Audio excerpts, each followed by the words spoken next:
नमस्कार, आप सभी का स्वागत करती हूं भारत 24 पर। मैं हूं आपके साथ पूर्णिमा मिश्रा और हम आपके लिए लेकर आए हैं द जेसी शो।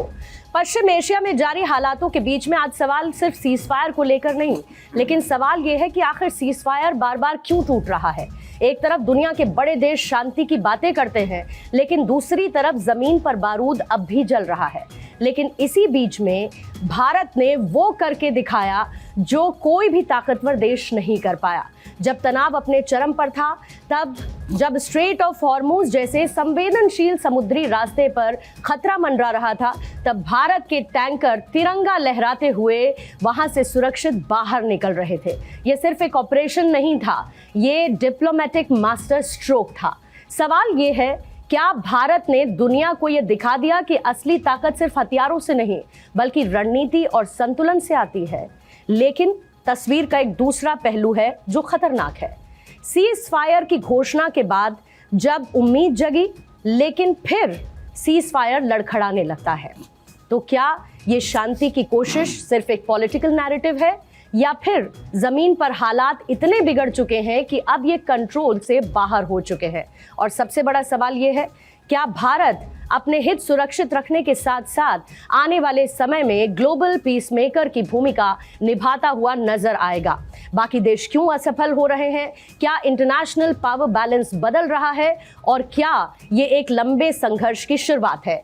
आज इन तमाम पहलुओं को हम समझने की कोशिश करेंगे द जेसी शो में। और हमारे साथ मौजूद हैं भारत 24 के सीईओ और एडिटर इन चीफ, और साथ ही फर्स्ट इंडिया के सीएमडी और editor in chief doctor Jagdish Chandra. Sir, आपका बहुत बहुत स्वागत करती हूँ द जेसी शो में। और आज जेसी शो की हमने हेडलाइन रखी है कि आखिर क्यों लड़खड़ा रहा है सीज फायर, लेकिन भारत में मोदी पर पूरा भरोसा। इसके मायने क्या है? पहला पार्ट है कि क्यों लड़खड़ा रहा है ये सीज फायर। तो बेसिक रीज़न है ट्रस्ट डेफिसिट।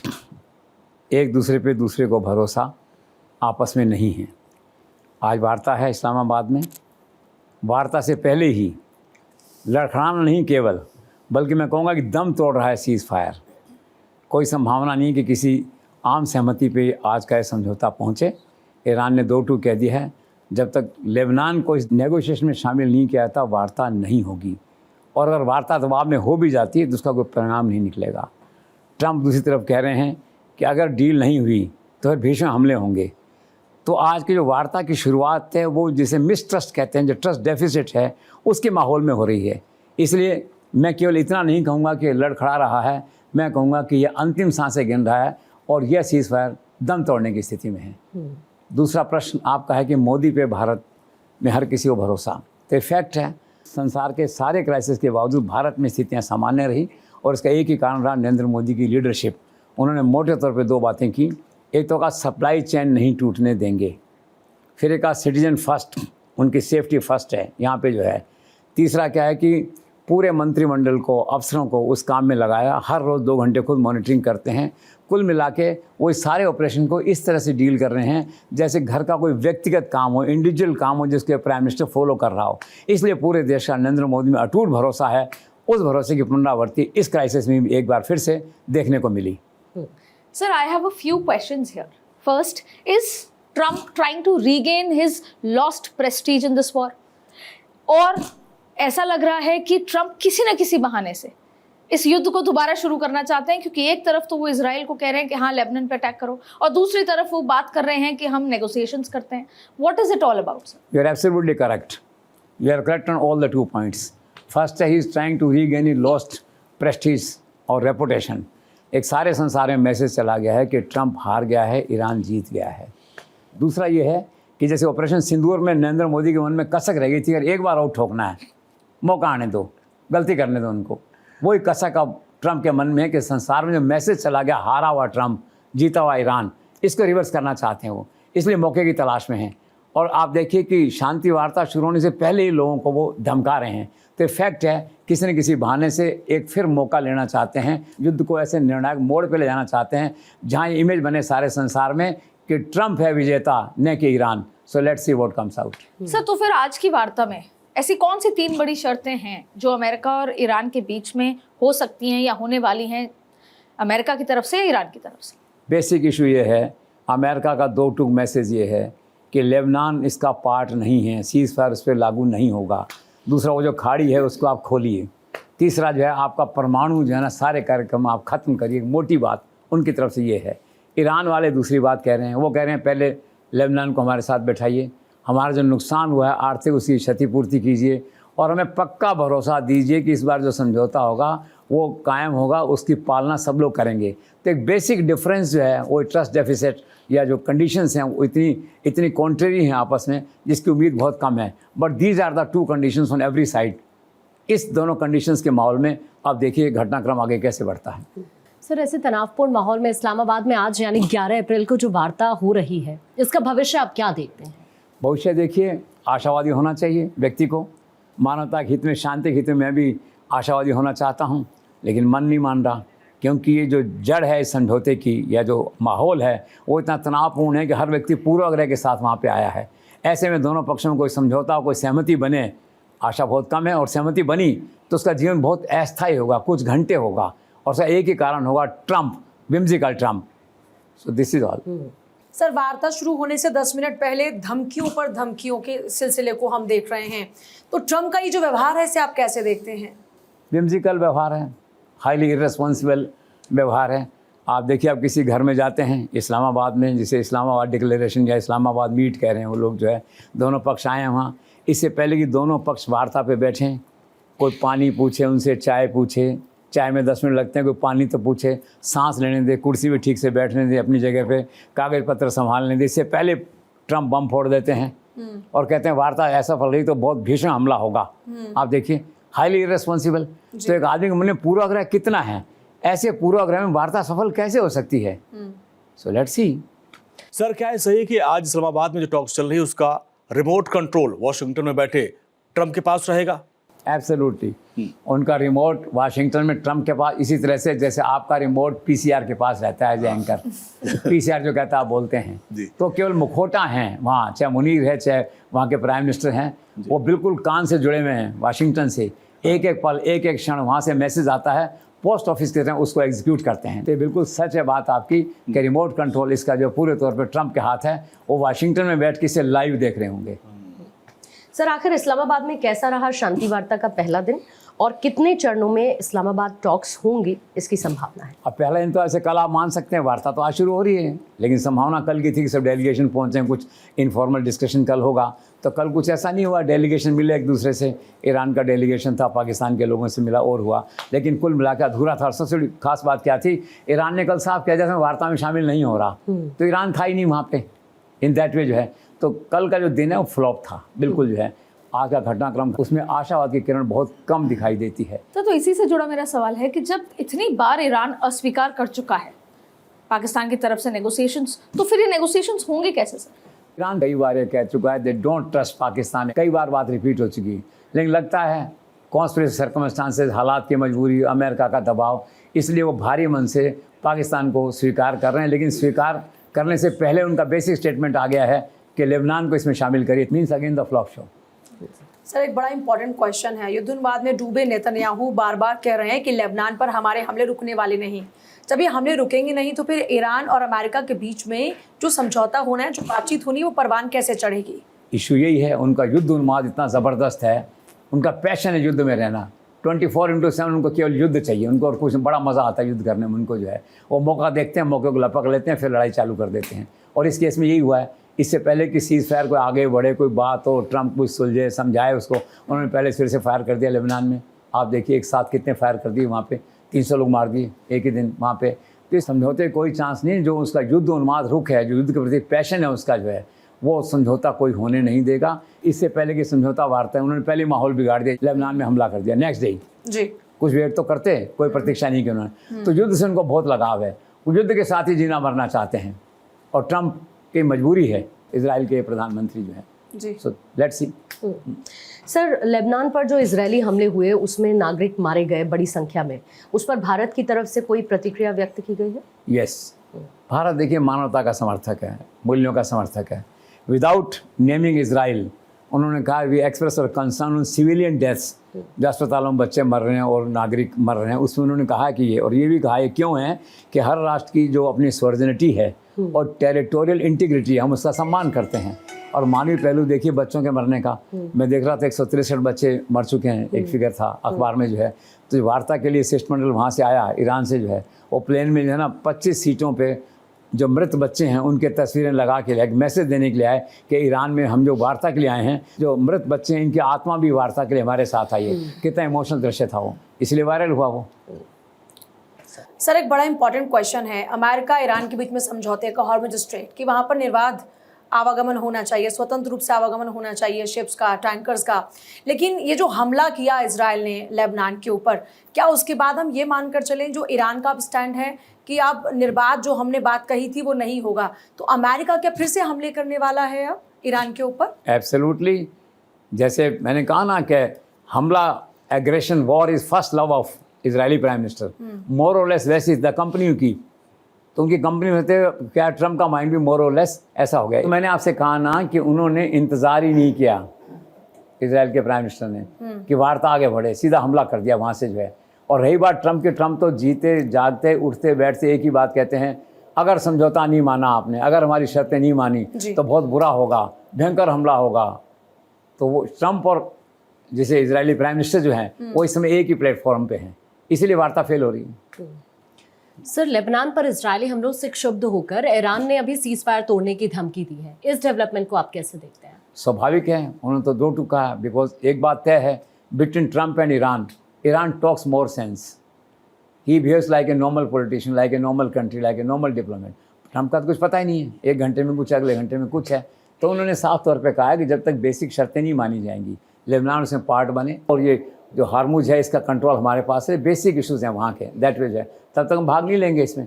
तो अपनी बात को बार बार कह रहे हैं वो, it's only repetition of their demands and there state of mind. Sir इसी मुद्दे से जुड़ा एक बहुत महत्वपूर्ण सवाल है कि ऐसे अंतर्राष्ट्रीय समझौते जब होते हैं तो क्या वहाँ पे गफलत हो जाती है, मिसकम्युनिकेशन हो जाता है, और इस गफलत के लिए जिम्मेदार कौन है? देखिए गफलत कहीं भी हो सकती है, और ये गफलत हुई है ना साहब। आप देखिए पाकिस्तान ये कह रहा है कि मैंने तो ठीक समझौता जो आया था वहाँ से वो भेजा था। हाँ। ईरान कह रहा है नहीं, आपने डॉक्यूमेंट हमें दिखाया वो अलग था। अमेरिका कहता है पाकिस्तानी प्राइम मिनिस्टर को, आपका डॉक्यूमेंट जो आपने दिखाया अलग था। मतलब दोनों पक्षों को अविश्वास है पाकिस्तान के उस डॉक्यूमेंट में जो वाइस वर्सा एक दूसरे को दिखाया गया। ईरान का कहना है कि इसमें शामिल था कि लेबनान इसका पार्ट है सीज फायर का। अमेरिका कहता है मेरे को जो कागज़ आया था उसमें पार्ट नहीं था, इसे समझने में गलती हुई।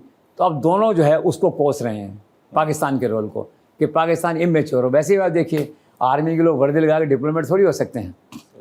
It requires maturity, experience, everything which Pakistan doesn't have, इसीलिए ये डिबेकल हुआ। सर क्या आपको ऐसा नहीं लगता कि इस युद्ध का कोई अगर प्रेरणा स्रोत है तो वो नेतन्याहू हैं और उनके प्रतिनिधि के तौर पर कोई रोल प्ले कर रहा है तो वो ट्रम्प है? सही है, Netanyahu has taken over the mind of Trump, जिसे कहते हैं अनुयायी बना लिया उन्होंने उनको। और पहले ही बात आई थी कि लड़ाई जो है ना ट्रम्प ने शुरू नहीं की थी, ये लड़ाई इसने आपके जो प्राइम मिनिस्टर है नेतन्याहू और सऊदी अरब के संकेत पे उकसाने पे लड़ाई शुरू हुई थी। तो फैक्ट है कि Trump at the moment is functioning as a representative of Netanyahu जो है, ये तो सच है बात। सर लेबनान पर जो इजरायली हमले हुए उसे लेकर यूरोपीय देशों की तरफ से तीखी प्रतिक्रिया आई है, इस पर आप क्या कहना चाहेंगे? सही है, मानवता के साथ हैं सभी लोग। यूरोपियन यूनियन ने कहा है कि लेबनान में जो हमले हो रहे हैं ये गलत हैं, लेबनान को वार्ता में शामिल करना चाहिए। इटालियन प्राइम मिनिस्टर मेलोनी ने यही बात कही है, ब्रिटेन ने यही बात कही है, फ्रांस ने यही बात कही है और कहा कि भी झगड़ा अगर ख़त्म करना है तो लेबनान को इसमें पार्टी बनाओ। लेबनान को पार्टी बनाए बिना कोई भी समझौता वार्ता सफल नहीं होगी। So everybody, most of the countries, European countries are in favour of including Taliban on talks table. Sir Tel Aviv में अभी अक्टूबर के अंदर आम चुनाव होने जा रहे हैं, कहीं ऐसा तो नहीं कि नेतन्याहू की राजनीतिक मजबूरी अब बन गई है इस युद्ध को जारी रखना? उनका शौक है, वो मजबूरी बन गया है, आप ये कह सकते हैं। युद्ध के माहौल में तो शायद ही कोई धारा हो कभी, and that way he is performing very well. क्या सिलेक्टेड टारगेट पे अटैक करता है ईरान के अंदर, कितनी लीडरशिप को मारा है उसने, मिलिट्री लीडरशिप है, पॉलिटिकल लीडरशिप है। तो दैट वे जो वॉर परफॉर्मेंस है उसमें एक्सेल करता है वो। He is number 1 in selecting targets and then killing out those targets जो है। तो निश्चित तौर पर चुनाव में लाभ मिलेगा। उसके माइंड में है कि नहीं, मेरे हिसाब से ये सेकेंडरी पॉइंट है। उसके माइंड में पहला तो एक मुझे हर समय लड़ते रहना है। तो बात वही है, ultimately it will lead to political benefit to him. Sir मैंने ये सुना कि इस तनावपूर्ण माहौल के बीच में इजराइल ने लेबनान के साथ वार्ता का प्रस्ताव दिया है, आपने भी सुना है सर? हाँ, ये एक सुखद समाचार है, गुड डेवलपमेंट है। और एक दूसरे के राजदूत ने आपस में कल बातचीत की है। फिर एक मंगलवार को मिलेंगे। तो इस सारे क्राइसिस में, सारे निराशा भरे माहौल में जो है एक ही आशा की किरण है कि इजराइल और लेबनान के बीच वार्ता के द्वार खुलने की संभावना है। सर, कुछ राजनीतिक प्रेक्षकों का ये कहना है कि इस पूरे माहौल में यूएनओ इररिलेवेंट और रिडंडेंट हो गया है। आप कैसे देखते हैं? साकलन, आपका क्या कहता है? You are absolutely correct.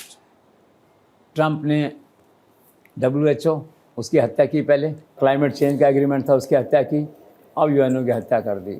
UNO लाचार बेबस एक होता है इंस्टीट्यूशन, उसकी तरह है।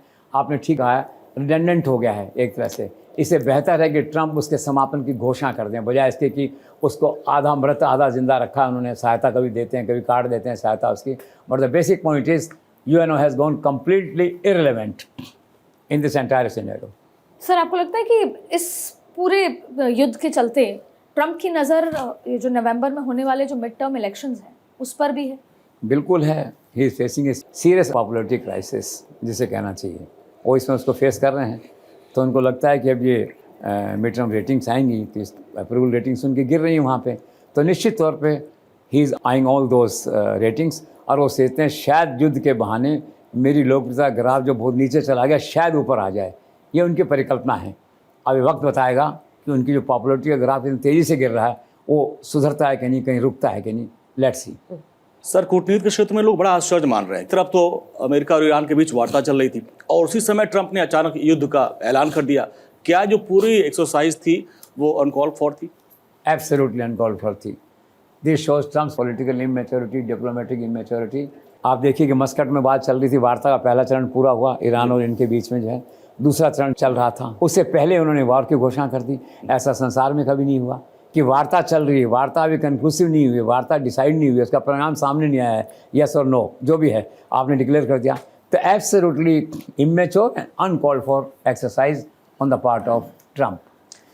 सर, अमेरिकी मामलों के जानकार कुछ लोगों का ये कहना है कि Trump's failure in this war may prove to be an unceremonial end of his presidency. क्या आपको लगता है sir? Absolutely, I also agree.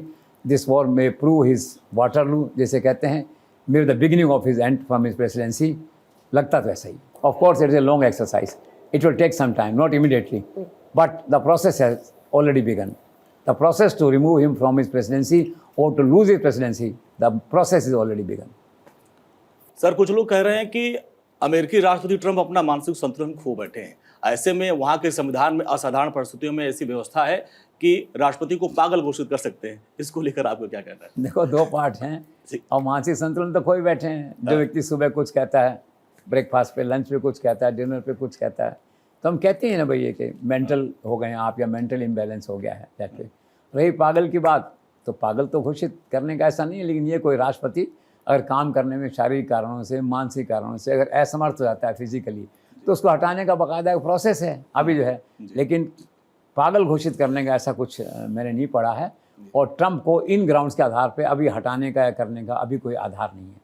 अभी क्या है कि तलवार लेके मैदान में लड़ रहे हैं वो। अभी लड़ाई का परिणाम क्या होगा तब मालूम पड़ेगा। सर, अमेरिका ने 2 धमकियां दी। 7000 पुरानी जो सिविलाइजेशन है उसे तबाह करने की बात कही कि हम एक रात में इसको तबाह कर सकते हैं, फिर कहा पाषाण युग में पहुंचा देंगे। ट्रंप की जो इस तरह की धमकियां हैं, आप इन्हें किस तरह देखते हैं? हाईली इररेस्पॉन्सिबल जिसे कहना चाहिए, criminal mind, immature, very threatening to world peace. और कितनी गंभीर बात है उनका इस तरह की धमकी देना साफ साफ तौर पे कि संसार की एक सभ्यता खत्म हो जाएगी, फिर लौट के कभी नहीं आएगी। क्या कहना चाहते हैं आप क्लियरली न्यूक्लियर की ओर संकेत दे रहे हैं। दैट इज है। इसकी जितनी निंदा की जाए उतनी निंदा की जानी चाहिए और जितनी जल्दी हो विश्व शांति के हित में ट्रंप के हाथ से सत्ता वापस ले लेनी चाहिए। ट्रंप को जिसे कहना सत्ता से बाहर कर देना चाहिए एट द मोमेंट। अगर संसार अपनी सुरक्षा चाहता है और ट्रंप की इस तरह के मानसिक असंतुलन से ऐसी धमकियां जो आ रही हैं, तो धमकियां क्या पता कभी एग्जीक्यूट हो जाएं। कोई आर्मी जनरल ऐसा भी हो सकता है कि वो कहें बटन तो बटन दबा दे, तो क्या होगा संसार का।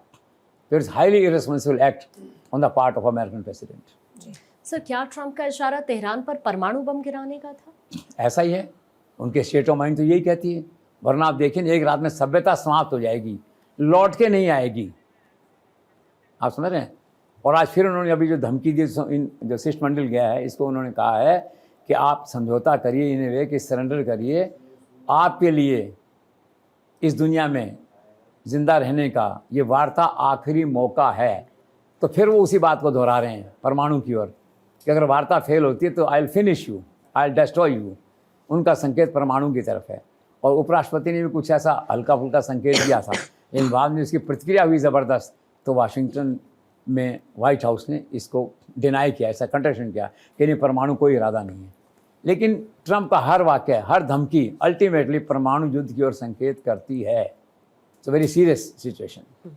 सर, क्रिश्चियन कम्युनिटी के गॉड फादर पोप ने ईरान की सभ्यता नष्ट कर देंगे ट्रंप के इस बयान की आलोचना की है। इस डेवलपमेंट को आप कैसे देखते हैं? Development is very serious.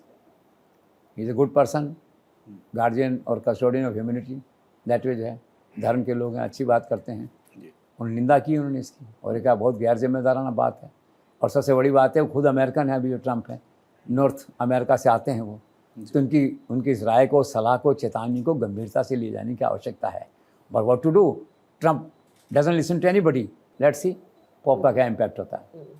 Sir, आज से ठीक 6 महीने पहले इसी जेसी शो में आपने भविष्यवाणी की थी कि ट्रंप विश्व शांति के लिए एक बहुत बड़ा खतरा साबित हो सकते हैं, और आज वो भविष्यवाणी सच साबित होती हुई नजर आ रही है। तो इस पर आप क्या कहना चाहेंगे? एब्सोल्युटली। वो होता ना कि पूत के पाँव पालने में देखने लग जाते हैं। तो ट्रंप ने जो शुरुआती तौर पर सत्ता संभाली थी, उनके बयान थे, उससे क्लियर हो गया था कि विश्व शांति के लिए इसका खतरा बनेंगे, और आज खतरा बन चुके हैं। और खतरा सबसे बड़ा क्या होता है विश्व शांति का? परमाणु युद्ध का बटन दबा देना। और आज सारी वार्ताओं के बावजूद मेरा एक क्लियर असेसमेंट है कि ट्रंप द्वारा परमाणु बटन दबाए जाने की संभावना से इनकार नहीं किया जा सकता। तो भविष्यवाणी सही है। सर, इसी तरह उस वक्त आपने ये भी कहा था कि ट्रंप अगर ऐसे ही चलते रहे तो एक वक्त ऐसा आएगा जब अमेरिकी फोर्सेस उनकी बात मानने से इनकार कर देंगे, उनका आदेश ही नहीं मानेंगे। और अभी कुछ दिन पहले नीतिगत मामलों को लेकर आर्मी चीफ और 2 जनरल्स को हटा दिया गया। अब इसको लेकर अगली आपकी भविष्यवाणी क्या है? क्योंकि मुझे वो आपकी बात याद आ गई। अब भविष्यवाणी ये है कि जिस दिन वो कहेंगे परमाणु बटन दबा दो एक पल के लिए, वो पल होगा आर्मी के निर्णय लेने का। कई बार ऐसा होता है ना, अफ्रीकन कंट्रीज़ में, पाकिस्तान, दूसरे देशों के अंदर आर्मी फिर आपको बैठा देती है। तो वो पल ऐसा आ सकता है कि जब परमाणु बटन दबाने के लिए कह दें, तो हो सकता है डिफाइंस ऐसे को ट्रंप को फिर एक तरह शक्तिहीन करके बैठा दिया जाए, दैट वे जो है। लेकिन वो खतरा बरकरार है। मैंने आपसे कहा ना कि भविष्यवाणी ये है कि वो स्थिति आ सकती है। ट्रंप के जो बयान चल रहे हैं अभी भी, उनमें कोई सुधार नहीं है। उसमें कहीं ऐसा नहीं दिखाई देता कि ये व्यक्ति आज समझौता वार्ता की टेबल पे बैठने वाला है। उससे पहले वो कह रहा है कि ईरान वाले लोगों को ख्याल रखना चाहिए कि उनके लिए ये आखिरी मौका है अपनी बात कहने का। फिर वही धमकी पुराने वाली, दैट वे जो है। So very serious. सर, मैंने सुना है कि ईरान के साथ युद्ध में ट्रंप की नीतियों के खिलाफ आर्मी जनरल्स के अलावा जो ट्रंप के कुछ बेहद करीबी जो राजनीतिक सलाहकार हैं, जो उनके भरोसेमंद राजनीतिक सलाहकार हैं, उनके भी इस्तीफे हुए हैं। क्या आपको इस बारे में कोई जानकारी? आप देखिए, उससे पहले I will come back to again the army general जो है, उससे मैंने कहा था कि आर्मी एक दिन उनका आदेश मानने से इनकार कर देगी, और वो हुआ। आर्मी चीफ ने विरोध किया, उनकी बात का नहीं माना होगा, उन्होंने इस्तीफा लिया उसका। दूसरे 2 टॉप जनरल थे, उन्होंने ट्रंप को डिफाई किया एक तरह से, उसका इस्तीफा लिया उन्होंने, और 12 दूसरे आर्मी के टॉप ऑफिसर्स हटाए गए। तो भविष्यवाणी बिल्कुल सही थी कि एक दिन ऐसा आएगा कि सिक्योरिटी फोर्सेज जो है ट्रंप का आदेश मानने से इनकार करेंगी, और वो इनकार हुआ। अब आपका कहना है कि नॉट ओनली आर्मी, उनके प्रमुख सलाहकार दूसरे हैं, वो लोग भी इससे बहुत परेशान हैं। और ऐसी खबर एक आई थी बीच में कि भारतीय मूल की जो इंटेलिजेंस चीफ है वहाँ की, तुलसी जो है ताने के, उसको चेतावनी दे दी गई। क्यों? उसने एक बयान दिया था खाली कि पाकिस्तान के पास ऐसी मिसाइल हैं जो अमेरिका तक आ सकती हैं। मतलब ये कि don't trust Pakistan, you are blinding trusting Pakistan, this is wrong. मतभेद है ना, डिफरेंस ओपिनियन, उसको मंजूर नहीं था, तो उसकी स्थिति हुई। CIA ने कह दिया कि आप सत्ता परिवर्तन चाहते हैं, संभव नहीं है वहाँ पे जो है। इसके अलावा 3 उनके और बड़े सलाहकार हैं, उन्होंने कहा कि हमारी नीति गलत है, इस लड़ाई का अंत बुरा होगा। तो जो बड़े लोग जिन्होंने इस्तीफे दिए या अपने आप को उन्हें वॉइस ऑफ डिसेंट के रूप में सामने आए हैं, वो संख्या धीरे धीरे लोगों की और बढ़ेगी अभी। और वैसे देखा है तो उपराष्ट्रपति भी इनडायरेक्टली कह चुके हैं कि इसका अंत बुरा होगा, दैट वे। तो फैक्ट है कि अब बड़ी संख्या में दूसरे ट्रंप समर्थक जो सरकार में बैठे हुए हैं, OSD सेक्रेटरी, वो लोग भी शायद छोड़ सकते हैं सरकार को। सर, अब तो कुछ लोग कहने लगे हैं कि जिस तरीके से अमेरिकी राष्ट्रपति डोनाल्ड ट्रंप ने अपने सत्ता का दुरुपयोग किया, प्रोफेशनल मिसकंडक्ट किया, अब तो राष्ट्रपति पद को खत्म कर देना चाहिए ताकि कोई और ऐसा राष्ट्रपति आके ऐसी डरावनी कोशिश न करे। इसको लेकर जो आकलन चल रहा है उसमें आप सर क्या कहें? आकलन ये है, ट्रंप के प्रति निराशा का भाव है, जो फ्रस्ट्रेशन है, जो उम्मीदों का अंत है, उसकी अभिव्यक्ति है ये, एक प्रकार से फ्रस्ट्रेशन की, निराशा की अभिव्यक्ति है ट्रंप के प्रति कि बेहतर ये है कि पद ही समाप्त कर दो, अभूतपूर्व शक्तियाँ, वन मैन पावर सेंटर समाप्त कर दो, ताकि कोई तो कंट्रोल करे, युद्ध की शक्तियाँ उसे हटा लो। मतलब एक व्यक्ति ऐसा नहीं रहे राष्ट्रपति, जो अमेरिकन राष्ट्रपति संसार का सबसे शक्तिशाली व्यक्ति है, उसको शक्तिहीन बनाया जाए। यह फ्रस्ट्रेशन है लोगों का जो इस रूप में सामने आया है। But Trump must take cognisance of this sentiment of the entire world. Sir, कथित युद्ध विराम के इस पूरे सिनेरियो की अगर हम बात करते हैं तो कभी कभी मुझे ऐसा लगता है कि डोनाल्ड ट्रंप अपनी प्रतिष्ठा बचाने के लिए और फेस सेविंग के लिए एक तरह से जो अपने दूत हैं उनके मार्फत गिड़गिड़ाए होंगे ईरान के सामने। क्या आपको ऐसा लगता है? निश्चित तौर पे वो रात बड़ी सेंसिटिव रात थी जब उन्होंने कहा था कि 48 घंटे में वो हरमुज को खोल दो। खुला नहीं। 7 तारीख को सुबह अमेरिकन समय से 5 बजे समय सीमा समाप्त हो रही थी। ट्रंप परेशान, मेरा मानना है कि कमरे में घूम रहे होंगे इधर से उधर परेशान होकर कि क्या करें, प्रतिष्ठा दाव पे थी। तो उस समय उन्होंने चाइना का सहयोग लिया, पाकिस्तान के राष्ट्रपति पे दबाव डाला और एक प्रकार से गिड़गिड़ाए होंगे किसी तरह मुझे बाहर निकालो इस स्थिति से, वरना 5:02 पे तो उड़ाना था और मुझको दैट वे जो है।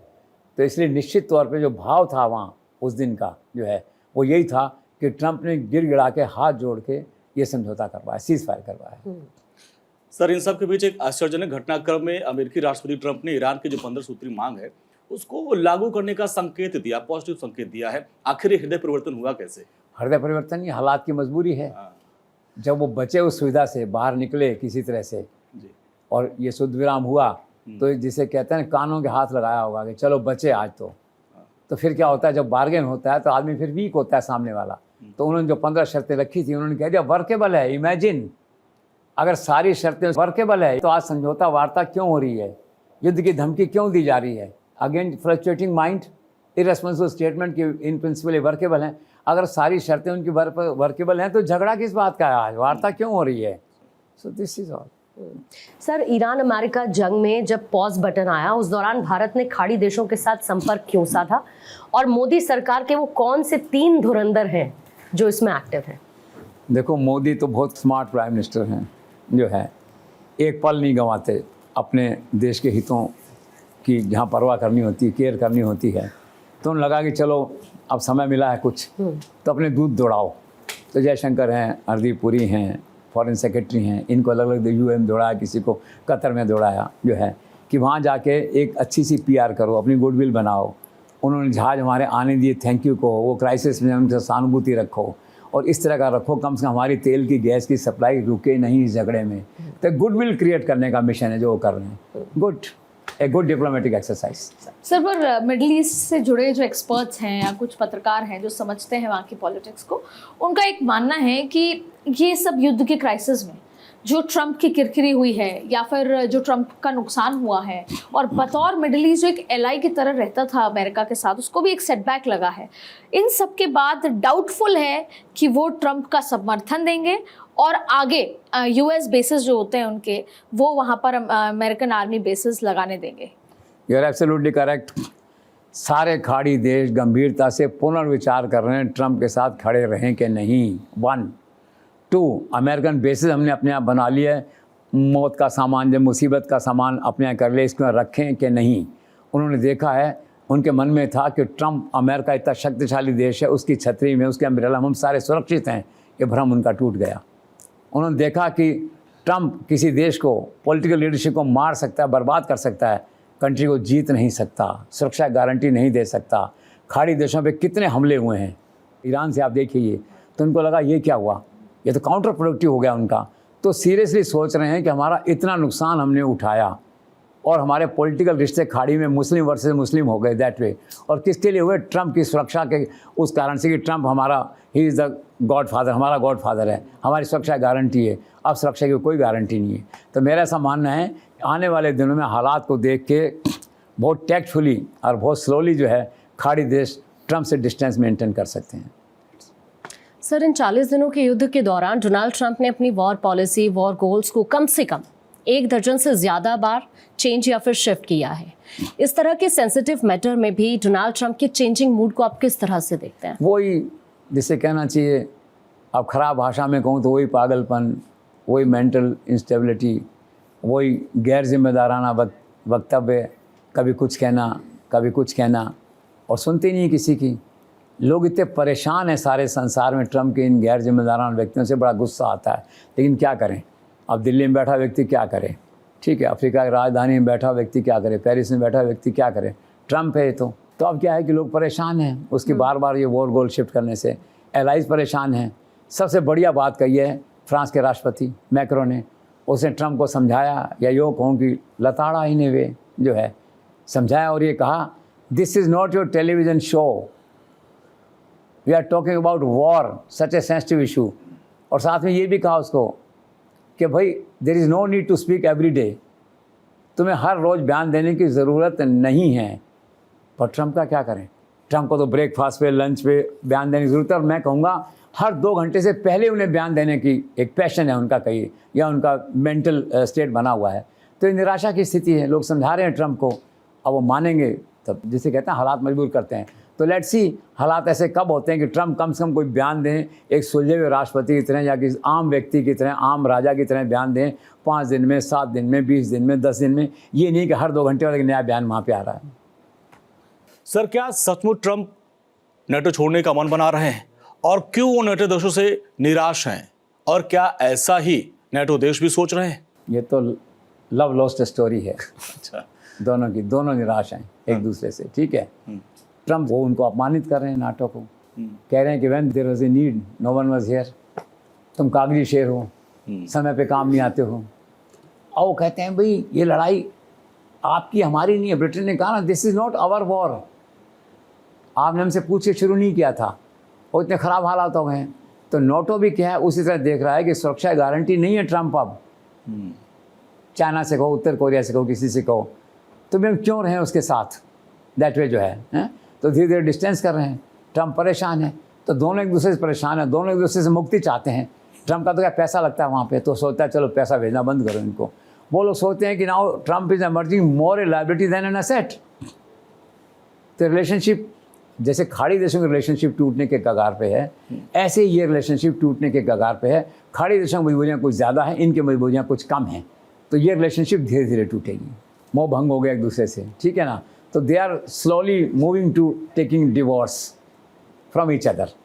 राष्ट्रों की बात हो रही थी। सर, आखिर नेटो के किन किन सदस्य देशों ने और साथ ही कुछ बड़े राष्ट्रों ने इस युद्ध में सीधे तौर पर शामिल होने या फिर अपने एयरबेस को देने से इनकार कर दिया? इस डेवलपमेंट को आप कैसे देख रहे हैं? बिल्कुल सही इनकार कर दिया। देखिए, फ्रांस है, ब्रिटेन है, स्पेन है, जापान का भी कुछ ऐसा ही था विचार उसके अंदर जो है। तो ये सब हैं जो कहते हैं एयरबेस देके क्या करेंगे हम इसको जो है, तो उसे डिस्टेंस मेंटेन कर रहे हैं। दे डोंट वांट कि जो उसकी लायबिलिटी है उसका एक्सटेंशन हमारे देश में आए किसी तरह से।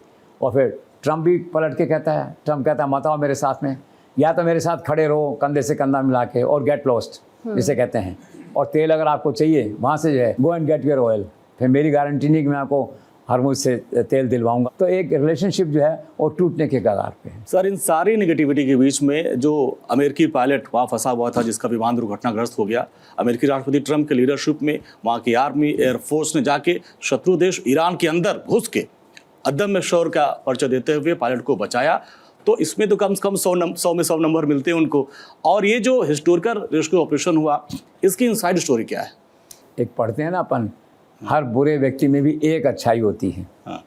बुरे व्यक्ति नॉट पर्सनली, उसकी नीतियाँ बुरी होती हैं, उसका अर्थशास्त्र बुरा होता है, दर्शन शास्त्र बुरा होता है उसका जो है। तो ट्रम्प का जो बुरा दर्शन शास्त्र है उसमें एक अच्छाई ये है, अमेरिकन सिपाही की रक्षा के लिए वो जान देता है, राष्ट्र प्रेम को, राष्ट्रभक्ति को। और अमेरिका में क्या है कि सैनिक की सुरक्षा है, उसको सर्वोच्च स्थान है। अमेरिका पूरी जान लगा देता है अपने एक आर्मी, एक जवान को बचाने के लिए, दैट वे। तो ये जो घटना हुई है उसी का एक्सटेंशन है एक प्रकार से। तो ये पता लगा, वहाँ पे ढूंढा उसको। मैंने सुना कि 155 एयरक्राफ्ट लगाए गए और कोई 700-800 लोगों को वहाँ ग्राउंड पे उतारा गया और ज़बरदस्त उसको कवरअप किया गया, उसको वहाँ से निकाला गया। उसी प्रोसेस में 2-3 इनके जहाज़ खुद के नष्ट हो गए। उन्होंने कहा नष्ट होने दो, इसको बचाना ज़रूरी है। तो ये इतना सक्सेसफुल ऑपरेशन था कि 21वीं सदी में ये ऑपरेशन याद रखा जाएगा और इसका श्रेय ट्रम्प को मिलेगा ऑफ कोर्स, इस बात के लिए कि ट्रम्प की लीडरशिप में ये ऑपरेशन हुआ और गर्व के साथ जो है ना अमेरिका ने अपने सैनिक को वहाँ से बाहर निकाला। और संसार की जो वार स्ट्रेटजी है, ठीक है, उस सब में एक स्वर्णिम अध्याय जो है ना ये ट्रम्प की लीडरशिप में जोड़ा गया। सर क्या आपको ऐसा नहीं लगता कि ट्रम्प के आने के बाद छोटे से छोटा, बड़े से बड़ा देश जो अमेरिका की मिलिट्री और इकोनॉमिक सुप्रीमेसी है उसके बारे में जान पाया? दूसरा ये कि जो हॉर्मुज जैसे जटिल ज्योग्राफिकल विषय हैं उसके बारे में भी लोगों को जानकारी हुई। बिल्कुल ठीक कह रहे हैं आप। ये आज क्या है कि भारत के गांव में बैठा हुआ, अफ्रीका के गांव में बैठा हुआ, चाइना के गांव में बैठा हुआ, वियतनाम के गांव में बैठा हुआ व्यक्ति, इसका कभी उसने सुना नहीं था कि अमेरिकन राष्ट्रपति कौन होता है। उसको पता है ये ट्रम्प है कोई। जी। अरे कौन है ट्रम्प ये? तो रोज सुबह चाय पे जैसे लोग चाय पीते हैं तो आजकल क्या होता है, मॉर्निंग बुलेटिन में इसका देखते हैं कि आज उसने कौन सा ट्वीट किया है। हाँ, ये तो सारे संसार में मालूम पड़ गया ट्रम्प क्या है, ये विषय क्या है, हॉर्मुज क्या है। जी। हमें मालूम नहीं था हॉर्मुज क्या है। हाँ। तो ट्रम्प ने इतना पॉपुलराइज कर दिया इन विषयों को कि पूरे संसार में उसकी प्रेसिडेंसी ऐसी लगती है आज प्रैक्टिकली कि राष्ट्रपति अमेरिका का नहीं है, ये सारे संसार का राष्ट्रपति है। जी। ऐसा माहौल बन गया है। तो सही है, तो ब्रांडिंग कैसे करो ये ट्रम्प से सीखना चाहिए। So what has actually gone wrong with Trump while dealing with Iran? क्योंकि ट्रम्प ने भी कभी ये सोचा नहीं होगा कि ईरान इस तरीके से काउंटर अटैक कर देगा। कौन कौन से ऐसे इंसिडेंट्स, घटनाएं रही जो इस पूरे सिनेरियो को इस्टेब्लिश करते हैं? बेसिकली क्या, it is serious error of judgement on the part of Trump. It is strategic blunder जिसे कहना चाहिए ट्रम्प के पार्ट पे जो है। तो अब यह है वो प्रायश्चित कर रहे हैं, रिवेल्युएट कर रहे हैं अपने वर्किंग को जो है।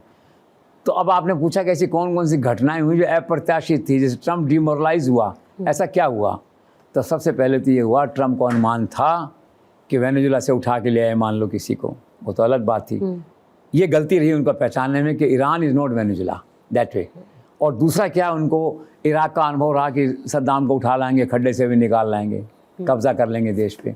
तो उनका अनुमान था कि जैसे ही खोमैनी मारे जाएंगे, तो आकलन था कि आधे लोग या 40% लोग खोमैनी के खिलाफ थे, उसकी ज़्यादतियों के खिलाफ थे, और 47 वर्ष शासन उसका चल रहा था। तो आकलन था कि जैसे ही हमारी सेनाएं वहाँ घुसेंगी, उसकी मौत हो जाएगी, तो ऑटोमेटिकली जो सेकंड लीडरशिप है वो ट्रम्प की शरण में आएगी और कहेगी हमारी शपथ करा दो, हम आपके साथ रहेंगे। वो नहीं हुआ और ट्रम्प का दुर्भाग्य है, सबसे बड़ा दुर्भाग्य है। उल्टा क्या हुआ, राष्ट्रवाद हिलोरें लेने लग गया उन लोगों में। वो सारे लोग खड़े हो गए और खोमैनी का पुत्र जिंदा था, एक ब्रांड जिंदा था उस लीगेसी को आगे बढ़ाने के लिए, तो वहाँ से बढ़ा वो। तीसरा उन्होंने क्या देखा उसके अंदर कि ये ट्रम्प ने कल्पना नहीं थी कि ये ईरान जो मुस्लिम राष्ट्रों पे हमला कर देगा, खाड़ी देशों पे हमला कर देगा, अपने भाई बहन पे हमला कर देगा, कभी कल्पना नहीं की थी उसने। सारा संतुलन बिगड़ा। और दूसरा, पिछले 2 दशकों में पहली बार ऐसा हुआ कि किसी देश ने, मतलब ईरान ने, अमेरिका के फाइटर जेट को गिरा दिया, उसको शूट कर दिया ये। और फिर उसने देखा हम कुछ ईरान में बदला नहीं, ईरान का जो सिस्टम है 31 स्टेट्स हैं वहाँ पे, वो एज इट इज़ काम कर रहा है। तो हैरान है वो। तो ये उसका आकलन जो था वो गलत हुआ। तो ये वो घटनाएं हैं जिनसे वो खुद आश्चर्य में है कि यार ऐसा कैसे हो गया। सर मैंने सुना है कि इस युद्ध के चलते डोनाल्ड ट्रंप की लोकप्रियता लगातार घटती जा रही। अमेरिका में भी कई जगह ट्रंप प्रशासन का विरोध देखने को मिल रहा है।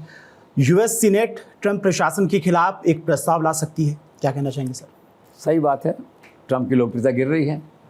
80 लाख लोगों ने अलग अलग राज्यों में ट्रंप की युद्ध नीति के खिलाफ प्रदर्शन किया और पत्नी के साथ गए थे, कोई म्यूजिक तो हूट हुआ। युद्ध के माहौल में कोई हूट होता है क्या? कोई राष्ट्रपति, कोई प्रधानमंत्री, वो हूट हुआ वहाँ पे। दूसरा सवाल ये है कि ये जो ट्रंप का गिरता हुआ लोकप्रियता ग्राफ है, तो लोग तो देखते हैं ना आसपास में, उनको तो देश चलाना है।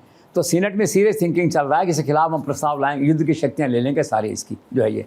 तो ये सच है, उसकी घटती हुई लोकप्रियता के कारण से और उसके गलत फैसलों के कारण से उसकी जो कंट्रोलिंग बॉडी है, सीनेट है, कांग्रेस है, उनमें इसके खिलाफ प्रस्ताव लाने पे जो है गंभीरतापूर्वक विचार हो रहा है। सर, अमेरिका ईरान समझौते में मध्यस्थ के तौर पर आप पाकिस्तान को कैसे देखते हैं, पाकिस्तान के रोल को? और से दूसरा ये कि आखिर कैसे फ्लॉप हुआ इस्लामाबाद का पाक स्पॉन्सर एक समझौता शो?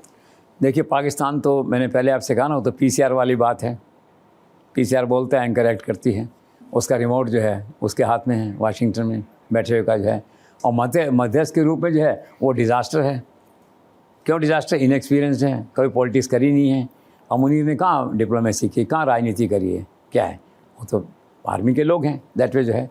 तब इसमें क्या हुआ, जो प्रस्ताव बना, मैंने आपसे कहा ना, प्रस्ताव उल्टे सुलटे हो गए, आपस में कम्युनिकेशन गैप हो गया, दोनों नाराज़ हो गए उससे। तो एक मध्यस्थ के रूप में क्या है कि पाकिस्तान मध्यस्थ है ही नहीं, उसका खुद का कोई रोल नहीं है जिसे कहते हैं। वो केवल एक पोस्ट ऑफिस है जो कहना चाहिए, तो उसका कोई रोल नहीं है। तो बस फ्लॉप शो है एक तरह से। बस लेकिन ये है कि एक पोस्टमैन का काम वो अच्छे से कर रहा है। सर एक बात बताइए, जिस आप बात कर रहे हैं इस्लामाबाद वार्ता की, आपको लगता है कि इतनी कटुता अमेरिका, इजराइल, ईरान के बीच में आया, सब कुछ इतना हो चुका है, इतनी नेगेटिविटी के बाद कोई पॉजिटिव नतीजा निकलेगा इसका, और वो भी लॉन्ग टर्म? डिपेंड करता है। कूटनीति यही होती है, जब संघर्ष हो रहा होता है तो संघर्ष के अंदर से शांति की राह निकलती है, कूटनीति से कहते हैं। अब देखने की बात है इस्लामाबाद में डिप्लोमेसी होती है कि नहीं, या ट्रंप की धमकियों के कारण से सारा काम अस्त व्यस्त हो जाता है। इसके बुल इन चाइना शॉप, तो वार्ता जो है वहाँ की बुल इन चाइना शॉप में कन्वर्ट हो जाती है, या कि प्यार से बैठ के, तसल्ली से बैठ के, गिव एंड टेक करके डिप्लोमेटिक डील होती है। और डिप्लोमेटिक डील होगी तो लंबा चलेगा। वैसे अगर समझदारी से देखा जाए तो ट्रंप की पहली आवश्यकता है डिप्लोमेसी प्ले करने की, डिप्लोमेसी की डील करने की, क्योंकि उसमें जो है ना सारी एक्सरसाइज अनकॉल्ड फॉर थी उसकी। Diplomacy was not given a chance to play, now there is chance for Trump to play diplomacy. और वो करते हैं कि नहीं, इस पर डिपेंड करेगा। सर, अमेरिकी प्रशासन, ट्रंप परिवार और पाकिस्तान का व्यापारिक संबंध क्या है, इसको लेकर भी कई सारे सवाल उठते हैं, चर्चा भी होती है। देखिए, व्यापारिक रिश्तों की बात है कि आम व्यक्ति जानता है, सारे संसार में मालूम है, डिप्लोमेटिक सर्कल्स में, कि वहाँ पे पहला जो रिश्ता उनका बना व्यापारिक रिश्ता, वो जो रेयर अर्थ मिनरल्स है उसको लेके बना, क्रिप्टो करेंसी को लेके बना, और एक व्यापारिक रिश्ते डेवलप हुए, और उन्होंने खाने पे बुलाया मुनीर को, और व्यापारिक रिश्ते आगे बढ़े उनके। तो सच है, ट्रंप के परिवार के पाकिस्तान के साथ व्यापारिक रिश्ते हैं, ये सारा संसार आज जानता है। सर, मैंने सुना है कि इस युद्ध से ट्रंप के फैमिली मेंबर्स, खासतौर पर उनके बेटे, अरबों रुपया कमा रहे हैं। इसको लेकर आप क्या कहें? युद्ध से तो कमा रहे हैं, लेकिन युद्ध के साथ क्या है कि व्यापारिक रिश्ते और डिफेंस में डील करने लग गए हैं। वो जो है एक बहुत बड़ा कॉन्ट्रैक्ट वहाँ पर उनको मिला है पाकिस्तान सरकार से, तो ड्रोन के काम में, डिफेंस इक्विपमेंट के काम में वो इन्वॉल्व हैं। तो आप कह सकते हैं डायरेक्टली कि Trump and his family, specially his elder son जो है, वो totally involve in defence deals in Pakistan, और ये उनके जो व्यापारिक रिश्ते हैं उनका एक प्रतीक है। सर, भारत में आतंकवाद का मुद्दा और अब अमेरिका ईरान के युद्ध का पंच बनाकर अमेरिकी प्रशासन, ट्रंप ने पाकिस्तान के पक्ष में जो यू टर्न लिया है, उसे आप कैसे देखते हैं? Trump has no value system, he cares only for business, he is a transactional man. ठीक है, आतंक की बात हुई ट्रंप के आने के बाद, उसने खड़े होकर कहा नरेंद्र मोदी से, हम आपके साथ हैं, क्रॉस बॉर्डर टेररिज्म में हम साथ हैं, आतंक को जड़ से उखाड़ फेंकेंगे सारे संसार से। और थोड़े दिनों में परिवार की ये बिजनेस की डील हुई उनकी। ठीक है, मुनीर डिनर पे गए वहाँ पे, और सब कुछ बदल गया। ट्रंप के सुर बदल गए। उन्होंने कहा कि विश्व में आतंकवाद के खिलाफ जो लड़ाई है, पाकिस्तान हमारा बड़ा प्राइम पार्टनर है उसके अंदर। यू टर्न ले लिया उन्होंने that way, because he has no value system. Sir, कुछ लोगों का कहना यह है कि समझौता वार्ता में ट्रंप के द्वारा भारत की जगह पाकिस्तान को ज़्यादा महत्व देना भारत की विदेश नीति का फेलियर है। और सर, दूसरा ये कि ट्रंप ने आखिर भारत को एम्बेरस करने के लिए ऐसा क्यों किया? विदेश नीति का फेलियर बिल्कुल नहीं है, जिसे कहना चाहिए it's a mischief bye American leadership in consultation with Trump, जिसे कहना चाहिए टू पब्लिकली एक एम्बेरस इंडिया जिसे कहते हैं। लेकिन भारत उससे एम्बेरस नहीं होता। अमेरिका भारत से वैसी वैसी बना के रख रहा। आप देखिए, वहाँ के विदेश मंत्री आ रहे हैं, एक फ़ोटो जारी हुआ है, अमेरिका इज़ कॉशियस। तो ऐसा कुछ नहीं है कि पाकिस्तान कोई बहुत बड़ा मध्यस्थ बन गया और भारत के लिए एम्बेरसमेंट हुआ हो। लेकिन हाँ, एक मैसेज जाता है मीडिया में और देखने के लिए यार पाकिस्तान की तो बल्ले बल्ले हो रही है, ऐसा तो ऐसा कुछ नहीं है। अब सवाल ये है कि ट्रंप ने ऐसा क्यों किया। एक तो उनका दत्तक पुत्र है पाकिस्तान, उसके प्रति उनका प्रेम भाव है, जिसे कहना चाहिए। ठीक है, और दूसरा क्या, Trump basically is a ungrateful person. Narendra Modi ने क्या नहीं किया उनके लिए। एक तरह से भारतीय जो मतदाता हैं वहाँ पे प्रवासी अमेरिका में, कहा भी था लोगों ने कि नरेंद्र मोदी उसके लिए वोट मांगने आए हैं। उस सीमा तक गए वहाँ पे, टेक्सास में गए, वहाँ पे 50,000 लोग थे। वो हुआ था ना हाउडी मोदी, उसको एक इलेक्शन रैली के रूप में देखा गया अमेरिका में, और उसमें सब ने महसूस किया कि इनके लिए एक तरह से वोट मांग रहे हैं, इनके आधार को मजबूत कर रहे हैं वहाँ पे, ताकि भारतीय मतदाता लाखों में हैं और ट्रंप के साथ खड़े रहें। फिर नरेंद्र मोदी ने उनको अहमदाबाद बुलाया, 1.5 लाख लोग थे स्टेडियम में। इतना महिमा मंडन में, इतना ब्रांड, जो ट्रंप का ब्रांड है उसको मजबूत किया एशियन महाद्वीप में जो है। आप देखिए उसका परिणाम क्या है। तो नरेंद्र मोदी जानते हैं इस बात को। उन्होंने एक ही बार सोच के, एक पल के लिए रात को सोचा होगा, ही यूजलेस, ही इज़ अनग्रेटफुल, बस, और फिर भूल गए उसको। ऐसा लगता है मुझे जो है, लेकिन सारा संसार देख रहा है। तो ये जो आपने कहा ना कि ऐसा क्यों हुआ, तो ट्रंप का ये is no value system and he appears to be ungrateful person, this is all. Bharat का कोई एम्बेरसमेंट नहीं है। लेकिन सर पाकिस्तान दौरे से पहले अमेरिका ने जेडी वेंस और प्रधानमंत्री मोदी की एक गर्मजोशी भरी तस्वीर साझा की है। ये एक इत्तेफाक है महज या फिर आपको लगता है ये दोहरी कूटनीति का हिस्सा है? नहीं, दोहरी नहीं, इत्तेफाक नहीं, is a well thought move, it is A smart diplomatic move on the part of American administration, जिसे आप कहते हैं। वो ये कहना चाहते हैं कि दक्षिण एशिया की जो राजनीति है जी, आज भी उसका केंद्र, उसका सेंटर दिल्ली रहेगा, न कि इस्लामाबाद। तो इसमें एक मैसेज है जो अमेरिका ने दिया है, तो it's not a coincidence. Sir, मैंने सुना है मौजूदा संघर्ष को देखते हुए ट्रंप प्रशासन ने 2025 की तुलना में 2026 में जो अमेरिका का रक्षा बजट था उसे 42% तक बढ़ा दिया है। तो क्या अमेरिका अब विकास का रास्ता छोड़कर सारा जीवन युद्ध लड़ता रहेगा? ऐसा ही दिख रहा है अभी तो। अगर अमेरिका लंबा उलझ गया इसमें, जैसी कि संभावनाएं दिख रही हैं, उन्होंने दूरदर्शिता नहीं दिखाई, बुद्धिमत्ता नहीं दिखाई, 2-4-5 साल युद्ध में उलझ गए, तो युद्ध रहेगा। लोग अमेरिका को विकास के लिए याद करते थे, साइंटिफिक रिसर्च के लिए याद करते थे, भूल जाएंगे। एक दूसरा वियतनाम बन जाएगा, आप लड़ते रहेंगे, इसकी संभावना से आप इनकार नहीं कर सकते। और जो बजट बढ़ाया उन्होंने, आप देखिए, और उसको देखा देखी जो क्या संसार के 100 राष्ट्रों ने, मैंने पढ़ा, अपना रक्षा बजट बढ़ा दिया। सारे विश्व के अंदर एक युद्ध उन्मुख माहौल जो है ना ट्रंप ने क्रिएट कर दिया है। Development has taken a back seat, war has taken the front seat, and the entire courtesy और discourtesy goes to Trump only. Sir अभी 4 दिन पहले अमेरिका ने ईरान को चेतावनी दी और चेतावनी में गाली गलौज उनकी ओर से की गई। ये जो भाषा है ट्रंप की, आप इसे कैसे देखते हैं?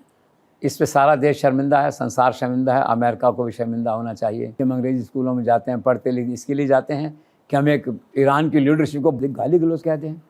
आप बताइए, मैंने देखा ट्वीट, इतनी निराशा, इतना फ्रस्ट्रेशन। अरे कुछ तो ध्यान रखो।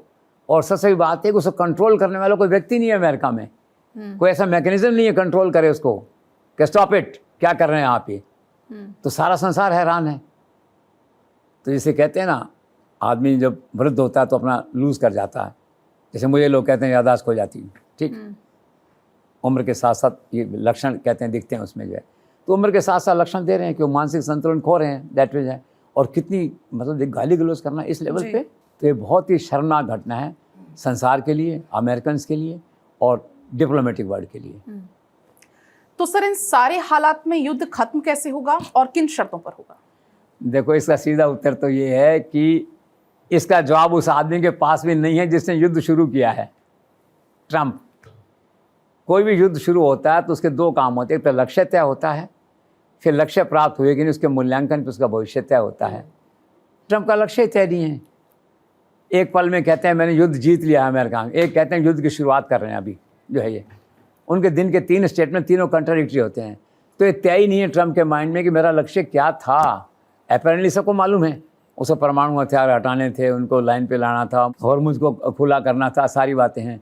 लेकिन ये तो एक उस तरह से ना, बाकी लक्ष्य क्या था, target, what inspired Trump to call a midnight attack on Iran, जबकि वार्ता चल रही थी, किसी को मालूम नहीं है, ट्रंप को मालूम नहीं है। जिसने युद्ध शुरू किया उसी को मालूम नहीं युद्ध कब खत्म होगा। सर लेकिन फिर भी कितने महीने, कितने साल तक ये लड़ाई चलने वाली है? क्या अमेरिका एक बार फिर से तेहरान में बगदाद की पुनरावृत्ति करेगा? हो सकता है, कह नहीं सकते। शुरुआत होगी तो ठीक है, और वरना कुछ पता नहीं, ये यूक्रेन और रूस के युद्ध से भी लंबा चल सकता है। आप देखिए, वियतनाम का लंबा चला, वो चल सकता है। तो अमेरिका खत्म हो जाएगा, हर समय युद्ध में ही लगा रहेगा। सर, ट्रंप ने दावा किया कि अमेरिका ने ईरान के न्यूक्लियर कैपेबिलिटीज को खत्म कर दिया है। क्या सचमुच में ऐसा हुआ है? नो, ये कहते हैं कि भी दिल खुश करने के लिए ख्याल अच्छा है। एक केवल परमाणु केंद्र था उनका, उसमें उन्होंने हमला किया और फिर ईरान ने कहा कि भाई ऐसा मत करो, इससे रेडिएशन होगा तो सारे देश में फैल जाएगा यहाँ पे। तो रुके, घबराए, इंटरनेशनल एटॉमिक एजेंसी ने रोका उनको जो है। तो कोई अमेरिका का जो परमाणु का जो कार्यक्रम था, उनका जो सेंटर्स थे सारे आपके जो है, किसी पे कोई बड़ा उनको सफलता अभी तक नहीं मिली है। और अगर ये परमाणु कार्यक्रम को बंद कर चुके होते तो आज वार्ता में क्यों मांग उठाते कि हम उनके परमाणु कार्यक्रम को बंद करना चाहते हैं। और मेरी 99% मांग यही है, ट्रंप ने कहा है कि ईरान अपने परमाणु कार्यक्रम को बंद करे। तो अगर ये बात सच है कि उन्होंने परमाणु नष्ट कर दिए सारे ईरान के, तो फिर आज की डिमांड कहाँ थी।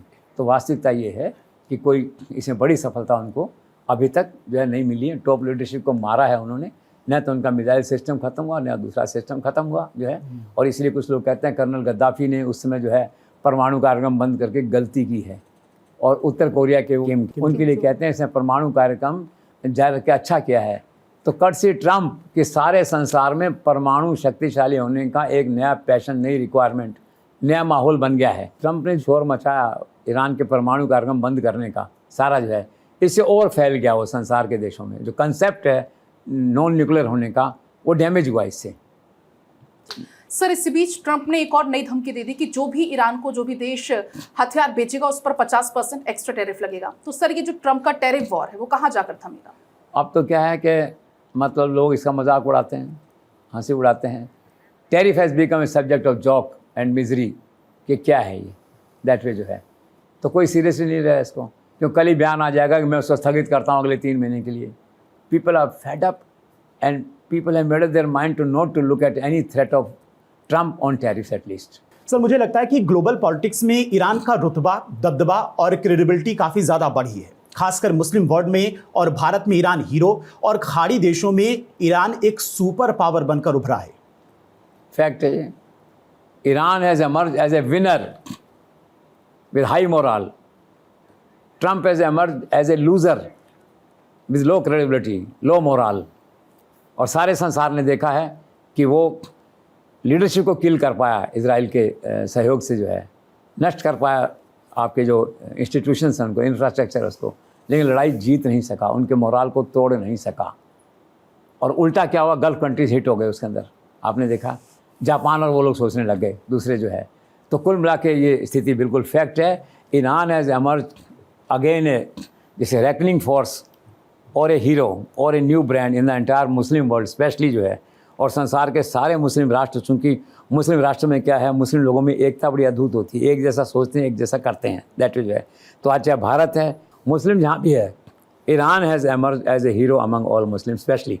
और जो नॉन मुस्लिम है उन्हें उसका दबदबा है कि देखो हमने क्या किया, हमने ट्रंप को हरा दिया। इंप्रेशन तो ये है ना, Iran has one battle of perception, और वो परसेप्शन सारे संसार में आज तक तो यही है कि भाई ट्रंप हारा, ईरान जीता, नैतिक हार की बात हो रही है। तो आज तो यही स्थिति है। सर, क्या आपको ऐसा नहीं लगता कि जो इस ऑपरेशन में ईरान के खिलाफ जो चल रहा है इजराइल और अमेरिका का अनकॉल्ड फॉर ऑपरेशन में कहीं ना कहीं अमेरिका की इकोनॉमी पर ही फर्क पड़ा है, और लॉन्ग रन में आप क्या कुछ इफेक्ट देख पाते हैं? अमेरिका बर्बाद हो रहा है, लॉन्ग रन में अगर ये चलता रहा तो और बर्बाद हो जाएगा। आज धनी राष्ट्र की इमेज है, एक भिखारी तो नहीं कहूँगा, लेकिन एक गरीब राष्ट्र की इमेज उसकी जो है बन जाएगी। रही बात इकोनॉमी की, तो अब एक दिन का खर्चा जो है वो $1 अरब का वो रोज़ का आ रहा है। और लड़ाई कितने दिन चलेगी मालूम नहीं। वियतनाम में घुसे थे तो 3000 सैनिक लेकर के घुसे थे, ठीक है, और ये था कि जल्दी ख़त्म कर लेंगे। 4 साल बाद मालूम पड़ा कि 5 लाख से अमेरिकन सैनिक हो गए और अमेरिका दिवालिया होने के कगार पे आ गया है। तो ये स्थिति अगर चलती रही यहाँ पे, जिसे कहते हैं, तो it's a very very serious situation for America. Sir, जहाँ तक तेल और गैस का सवाल है, इस संघर्ष के चलते ईरान और खाड़ी देशों के तेल, गैस और इंफ्रास्ट्रक्चर को काफ़ी ज़्यादा नुकसान पहुँचा है।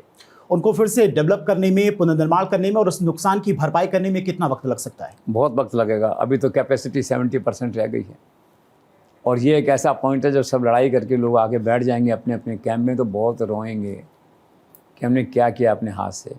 सारे हमने पुल उड़ा दिए, सारे गैस की फैक्ट्रियाँ उड़ा दी हमने, ऑयल के जो इंस्टॉलेशंस थे वो उड़ा दिए। समय लगेगा इसमें, और इस कमी को और इस दुख को सारा संसार भुगतेगा, कि ऑयल और गैस केवल वहीं के लिए थोड़ी है, सारे संसार में आती है, आप देखते हैं जो है। तो बहुत नुकसान हुआ है इसका, and it will take years. अभी 70% कैपेसिटी है, लड़ाई रुक जाएगी तो 1-2 साल में वापस 100 पे आ जाएंगे। लड़ाई नहीं रुकेगी तो they go down and down and down. Sir, इसी बीच ईरान ने एक और चेतावनी दी कि अगर ट्रंप ने अपनी सेना भेजकर स्ट्रेट ऑफ हॉर्मुज को खुलवाने की कोशिश की तो फिर ईरान हूतियों की मदद से लाल सागर में बाब अल मंदेब को बंद करवा देगा। इसको लेकर आप क्या कहेंगे? ठीक है, उनका everything is fair in war जो है। अब 20% ट्रैफिक सारा संसार का जो है ये हॉर्मुज से गुजरता है, और जो दूसरा लाल सागर का है 10% कैपेसिटी उसकी है। इफ़ दे जॉइन हैंड्स तो 30% संसार की स्थिति जो है उसमें फंस जाएगी। प्लस ईरान का एक मॉरल मैसेज जाएगा परसेप्शन का कि हम अकेले नहीं हैं, हम केवल अपने साधनों तक सीमित नहीं हैं, दूसरे लोग भी हमारे साथ खड़े हैं और हम संसार की अर्थव्यवस्था को प्रभावित कर सकते हैं। तो ये जो उनका है, जो पॉलिटिकल बार्गेन है अमेरिका का, उसको एडवर्सली जो है प्रभावित करेगा। तो फैक्ट है ये कि ताकत बढ़ेगी ईरान की इससे। सर, हॉर्मुज को खुलवाने के लिए संयुक्त राष्ट्र सुरक्षा परिषद यानी कि यूएनएससी में फ्रांस, चीन और रशिया का बार बार वीटो रखना ईरान के पक्ष में? वो दोस्ती निभा रहे हैं, अपनी डिप्लोमेसी कर रहे हैं ईरान के पक्ष में। हॉर्मुज़ नहीं खुले इसके लिए क्या ईरान के साथ हैं, वो इनके खिलाफ हैं। Is a part of the diplomacy move, nothing wrong in it. Sir cease fire के बारे में अलग अलग दावे हो रहे थे, ईरान अमेरिका के बीच में तनाव था, फिर एंड वक्त पर युद्ध विराम कराया किसने? दोनों पक्ष ये कहते हैं कि हम नहीं झुके, सामने वाले ने युद्ध विराम कराया, ठीक है। लेकिन एक्चुअल में इसमें चाइना का रोल रहा है। ये भी कहा गया है कि ट्रंप ने पाकिस्तान पे प्रेशर डाला, यार कराओ किस तरह से, मुझे निकालो इस संकट में से सुबह 5 बजे, दैट वजह है। लेकिन चाइना का रोल मेरे आकलन में डिसाइसिव था। चाइना ने धमकी दी ईरान को कि आप कर लो इसको, मान जाओ बस बात, मेरा सपोर्ट चाहते हो तुम, मोटी भाषा में। तो ईरान ने पलट के कहा कि हमें इस बात की सुरक्षा गारंटी चाहिए कि जो वार्ताओं के दौर होंगे, इजराइल कहीं हमें वहीं नहीं उड़ा दे आके, जो है, तो सुरक्षा गारंटी चाहिए। तो गारंटी दी गई। तो मोटे तौर पे मैं मानता हूँ कि जो हुआ है इसमें पाकिस्तान का थोड़ा सा रोल रहा है लिटिल, और मेजर चाइना का रोल रहा है, डिसाइसिव रोल रहा है। और मुझे ये भी लगता है कि कोई न कोई सीक्रेट अंडरस्टैंडिंग एक पॉलिटिक्स में होता है ना, साथ साथ चलती है। तो ट्रंप और चाइना के बीच कोई चल रही है। अब ट्रंप जा भी रहे हैं चाइना, आप देखिए, तो हो सकता है ट्रंप ने चाइना का मोरल सपोर्ट मांगा हो कि यार मुझे बाहर निकालो, ऐसा लगता है। सर अमेरिका और ईरान दोनों ही इस बात का दावा कर रहे हैं लगातार कि ये जो युद्ध विराम की घोषणा हुई है इससे जीत उनकी हुई है, और सीज फायर जो हुआ उससे कहीं ना कहीं ये माना जा रहा है कि एक तरीके से पहल भी दूसरी पार्टी ने की, यानी कि अमेरिका कह रहा है ईरान ने की और ईरान कह रहा है अमेरिका ने की। बिल्कुल सही है। ट्रंप कह रहे हैं कि ईरान की अपील पे हमने समझौता किया है, ठीक।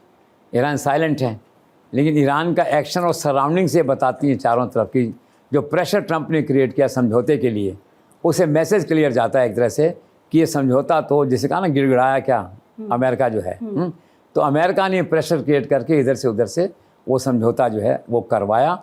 ईरान हो सकता है उतना इंटरेस्टेड नहीं था समझौते के अंदर जो है। तो हम ये इसको कंक्लूड कर सकते हैं कि ट्रंप ने अपने प्रयासों से और अपने व्यक्तिगत प्रतिष्ठा और रेपुटेशन की उसके लिए जो है ये समझौता करवाया। और ये जो कह रहे हैं ना कि ईरान की अपील पे हुआ, इससे मैं सहमत नहीं हूँ। सर तो फिर आपको ये लगता है, क्योंकि ट्रंप ने भी इस तरह के संकेत दिए कि इस पूरे सीज फायर के प्रकरण में चीन का भी एक बड़ा रोल रहा, वो तो खुद कहते हैं कि चीन का रोल है, उसको उन्होंने एक्नॉलेज किया है। तो ये तो मतलब बड़ी डिप्लोमेसी ब्रिलियंस की बात है कि ट्रंप मतलब एक सामान्य व्यक्ति की भाषा बोल रहा है। कोई व्यक्ति अगर आपको ओबलाइज कर रहा है तो उस ऑब्लिगेशन को स्वीकार कर रहे हैं वो, और कह रहे हैं कि ठीक है चाइना समझौता रख रहा है। तो अच्छी बात है कि Trump recognises the contribution of China जो है। तो इससे अल्टीमेटली जो विश्व शांति है उस दिशा में यह एक अच्छा कदम है कि ट्रंप और China they are coming closer. Sir चीन के राष्ट्रपति शी जिनपिंग का एक स्टेटमेंट आया, never interrupt your enemy when he is making a mistake. तो किस तरफ इशारा है शी जिनपिंग का? इशारा क्लियर है, ट्रंप की तरफ है इशारा उनका। बड़े ब्रिलियंट स्टेटमेंट, इसे कहते हैं राष्ट्राध्यक्ष होना, इसे कहते हैं राष्ट्रपति होना। साल में एक बार बोलना, ठीक है, बुद्धिमत्ता की बात करना, विजडम की बात करना, अक्ल की बात करना, स्ट्रैटेजी की बात करना, डिप्लोमेसी की बात करना। आप देखिए, और ये तो सब जानते हैं, एक तरह से खुद शक है, ट्रंप को शक है कि मेरे मित्र ज़रूर हैं अपेरेंटली, लेकिन चाइना रशिया जो है ना ये बैक डोर से और रिमोट कंट्रोल पे ईरान के साथ खड़े हैं और पिन पॉइंटेड जानकारी दे के उनको हमारे जो अटैक हो रहे हैं अमेरिकन इंस्टॉलेशन पे ईरान कर रहा है, वो खुद इस बात से हैरान है दैट वे। तो ये तो है पॉलिटिक्स में एवरीथिंग इज जायज जो कहना चाहिए, तो वो डायरेक्टली इनडायरेक्टली है ना उसको सपोर्ट कर रहे हैं। सर एक बात बताइए, ये सब कुछ सीज फायर के बावजूद भी क्या अमेरिका मान जाएगा? वो अपनी ग्राउंड फोर्सेस या अपनी जो सेना है, ज़मीनी सेना, वो ईरान में नहीं भेजेगा? देखो ये बड़ा मुश्किल सवाल है, लेकिन जहाँ तक मेरा खुद का आकलन है, वो आकलन ट्रंप के विचारों पे उनके उद्धृत करते हैं विचार, जो उनकी घोषणाएं हैं उस पर आधारित है। वो घोषणाएं रोज़ बदलती हैं, दिन में 3 बार। तो वो जो मोह है उनका घोषणा करने का और आगे बढ़ने का और ये कहने का समझौते की पालना मैं पूरी दुनिया को नष्ट कर दूंगा, तो कोई बड़ी बात नहीं कि वो ग्राउंड फोर्सेस को वहाँ उतार दें वहाँ पे जो है। और ये एक आत्मघाती फैसला हो सकता है उनके लिए। कारण क्या है, 14 लाख आर्मी है ईरान के पास, और राष्ट्र में ऐसा राष्ट्रवाद का माहौल चल रहा है इसमें, जैसे कहना चाहिए उसकी आँच में राष्ट्रवाद पक रहा है, राष्ट्रीयता की आँच में जो है। तो जो जनता है वो कहती है हम रजिस्ट्रेशन करवा रहे हैं, हम सैनिक बनना चाहते हैं, हम लड़ना चाहते हैं, दूसरा वियतनाम दैट वे जो है, तो बहुत लंबा चलेगा। तो ऐसा लगता नहीं है मुझे कि ट्रंप ज़मीन पे उतारे, लेकिन कह नहीं सकते ट्रंप के बारे में उसके मन में ऐसा होगा कि चलो एक बार मैं इसको डिस्ट्रॉय कर देता हूँ और मुझको नीचे उतार के लोगों को वहाँ पे जो है, वो भी एक डिफरेंट स्टोरी है। मैं इस संभावना से इनकार नहीं करता। ट्रंप का जो मूड आज जो है, उसकी धमकियाँ जो हैं, उससे मैं इनकार ये नहीं करता कि वो वहाँ अपनी सेना नहीं उतार सकता है। तो फिर सर ये जो स्ट्रेट ऑफ हॉर्मोज के इर्द गिर्द सारी बातें रहती हैं, क्रिटिकल जो ये जगह है स्ट्रेट ऑफ हॉर्मोज है जहाँ से इतना 20% तेल गैस जाता है, क्या डोनाल्ड ट्रंप अपनी मिलिट्री को भेज कर इसको खुलवा सकते हैं? क्या इतनी क्षमता है? कर सकते हैं, क्षमता में तो कोई इशू नहीं है। कुछ ग्राउंड फोर्सेस भेज देंगे, बाकी एयरफोर्स है, नेवी है। बिल्डिंग उड़ाना है तो है उस रास्ते को, संकरा सा रूट है, उस रास्ते को उड़ाना है। और वो क्या उड़ाएंगे? ईरान ने पहले इंतजाम कर रखा है कि जैसे था कि रानियाँ कूद जाती थी कि शत्रु आ रहा है एक ज़माने में, तो आत्मरक्षा में व्यक्ति कार्रवाई करता है कभी कभी, जैसे कहते हैं बिखेर देता है चीज़ों को, दैट वे। तो ईरान ने तैयार कर रखा है, सारी उसने सुरंगें बिछा रखी हैं अंदर। अब उनको दिक्कत आ रही है जहाज़ को पास करने में। वो सोचते हैं कल को अमेरिका अगर आया तो हम अपने हाथ से उड़ा देंगे इसको, दैट वे। तो सवाल ये है कि हॉर्मुज के उड़ने की पूरी संभावनाएं हैं, चाहे अमेरिका उड़ाए उसको, चाहे ईरान खुद उड़ाए उसको। तो संसार में जो अंधेरा होगा उसके कारण से पेट्रोल डीजल का, वो देखा जाएगा उसमें। लेकिन आज उसको उड़ाने की संभावना से इनकार नहीं किया जा सकता, अगर ट्रंप का यही मूड रहा तो। सर, भारत और अन्य देशों के शेयर मार्केट पर क्या असर पड़ रहा है इस कथित सीज फायर का? और सर, भारत की अगर शेयर मार्केट की बात करें, क्या फिर से धीरे धीरे खड़ा हो रहा है? भाई शेयर मार्केट तो डूब ही गया था। देखिए 51 लाख करोड़ रुपए लोगों के डूबे इसी 40 दिन में। अब मार्केट खड़ा हो रहा है। मेरे मित्र हैं संजीव श्रीवास्तव, थोड़ा वो शेयर देखते हैं, तो उन्होंने कहा 86,000 जो है पे पहुंच गया था इंडेक्स जो है, और वो 71 पे आ गया। आज मैंने देखा रात की 77 पे बता रहे हैं आ गया। तो ज़बरदस्त इसे कहना चाहिए इम्प्रूवमेंट है, रिकवरी है इसमें, दैट वे जो है। तो अच्छी बात है, शेयर मार्केट खड़ा होगा तो इकॉनमी खड़ी होगी। तो शेयर मार्केट बिल्कुल जो सो गया था, एक तरह से निराशा का भाव था, वो धीरे धीरे इज ग्रोइंग अप। सर, क्या इस युद्ध विराम में भी प्रधानमंत्री मोदी का जो सिद्धांत है कि युद्ध में जो भी समाधान होता है वो युद्ध के मैदान में नहीं बल्कि टेबल टॉक से होता है, क्या वो प्रमाणित हुआ? 100% प्रूव मोर देन वंस, जिसे कहना चाहिए। वो कई बार कह चुके हैं इसके अंदर है कि लड़ाई डिप्लोमेसी डायलॉग से ही जीती जा सकती है, सोल्यूशन वार का वहीं से आएगा। अल्टीमेटली क्या हो रहा है, इस्लामाबाद में बात हो रही है ना, लड़ ली 40 दिन 42 दिन तक आपस में, एक दूसरे को नष्ट कर दिया, घूम के कहाँ आए वापस, उसी टॉक टेबल पे आए हैं। और नरेंद्र मोदी को इंतज़ार है कि रूस और यूक्रेन उन्हें कब बुलाते हैं। पहले बुलाने वाले थे समझौता कराने के लिए, फिर कुछ डायलूट हो गई सिचुएशंस, तो जाके समझौता कराओ वहाँ पे। इससे तो नरेंद्र मोदी का जो डॉक्ट्राइन है, जो प्रिंसिपल है, ये ग्लोबली प्रूव हो गया इस बार कि solution of war not in ground, it's on the table only, diplomacy and dialogue. जो नरेंद्र मोदी का डॉक्ट्राइन प्रूव हुआ है कि solution lies only with dialogue and diplomacy, उसी पे मीडिया ने लिखा, संवाद की राह जो है। तो नरेंद्र मोदी के जो स्लोगन होते हैं, जो सक्सेस होते हैं, जो ब्रांडिंग करते हैं एक तरह से, एक और पॉपुलर ये स्लोगन है इसका नरेंद्र मोदी के उस डॉक्ट्राइन को देखते हुए, संवाद की राह, अर्थात dialogue is the only solution. Sir, युद्ध के पहले दिन से नरेंद्र मोदी का स्टैंड रहा है कि युद्ध में फंसे भारतीयों की सुरक्षा सरकार की टॉप प्रायोरिटी है। आम नागरिकों के प्रति प्रधानमंत्री की इस कमिटमेंट को आप कैसे देखते हैं? एब्सोल्युटली, सारा देश प्रभावित है इससे। उन्होंने सरेआम कैबिनेट में और सब जगह कहा कि सिटीजन सेफ्टी फर्स्ट जो है ये, और किया उन्होंने, और इसकी तारीफ है सब जगह।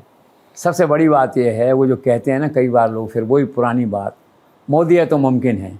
इस सारी लड़ाई में उन्होंने एक एक दिन बैठ के इस तरह से सिचुएशन को मॉनिटरिंग किया है, कौन आदमी कहाँ फंस गया है उसको निकालो वहाँ से, कौन सा सामान कहाँ अटक गया, हमारा गैस ऑयल अटक गया उसको ये लाओ यहाँ पे जो है।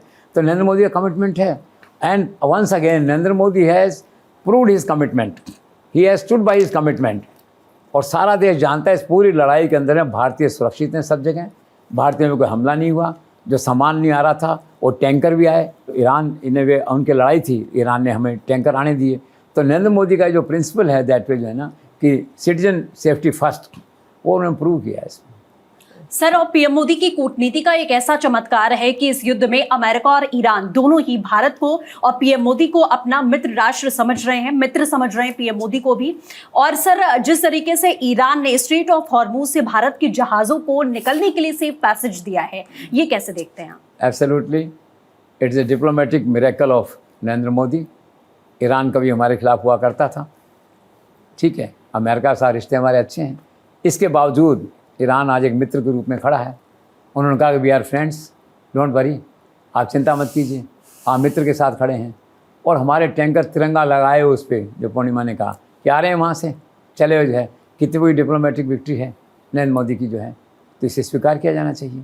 तो इसमें क्या हुआ इससे कि जब इंडियन शिप्स को सेफ पैसेज दिया ईरान ने, तो संसार में हैरानी थी इस बात की, अमेरिका हैरान था कि ये क्या हुआ, इनकी दोस्ती कैसे हुई। तो this is only Narendra Modi diplomacy, his personal relationship with the people and his image of A constructive global leader जो है, उसके कारण से ईरान ने ये फ्रेंडशिप का हाथ जो आगे बढ़ाया। संसार के कई देशों को आश्चर्य हुआ, बट वही बात, मोदी है तो मुमकिन है। जी सर, पीएम नरेंद्र मोदी की कूटनीति और ईरान से दोस्ती के चलते अब तक कितने इंडियन शिप हॉर्मुज को पार करके भारत पहुंच चुके हैं? 8-10 शिप्स आ गए हैं, एक एक करके। एक शिप ऐसे आता था, राष्ट्र महोत्सव का माहौल होता था। नरेंद्र मोदी खुद सुबह 4 बजे बैठ के उसको मॉनिटर करते थे, और रोज़ दिन में मीटिंग करते हैं विदेश मंत्रालय के साथ, आप देखिए, गैस मंत्रालय के साथ, रक्षा मंत्रालय के साथ, वहाँ का फीडबैक लेते हैं हर 2 घंटे में।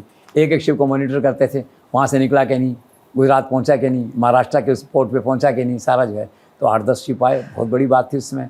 कुल देखें अगर तो आज मैंने सुना 27 शिप अभी भी खड़े हैं वहाँ पे, और अब कैपेसिटी ऐसी है कि कल जो फर्स्ट डे था बहुत मुश्किल से 7 शिप निकले।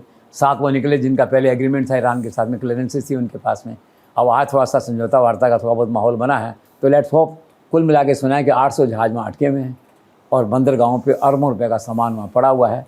लेकिन इंडिया कंपैरेटिवली सेफ है, जो यहाँ की रिक्वायरमेंट है दैट वे, जो नरेंद्र मोदी ने कहा है कि चिंता मत करिए, गैस और पेट्रोल की कमी कभी नहीं आने दूंगा, दैट वे जो है, तो वो सिचुएशन स्टैंड करती है। India doesn't need to worry much, जिसे कहते हैं।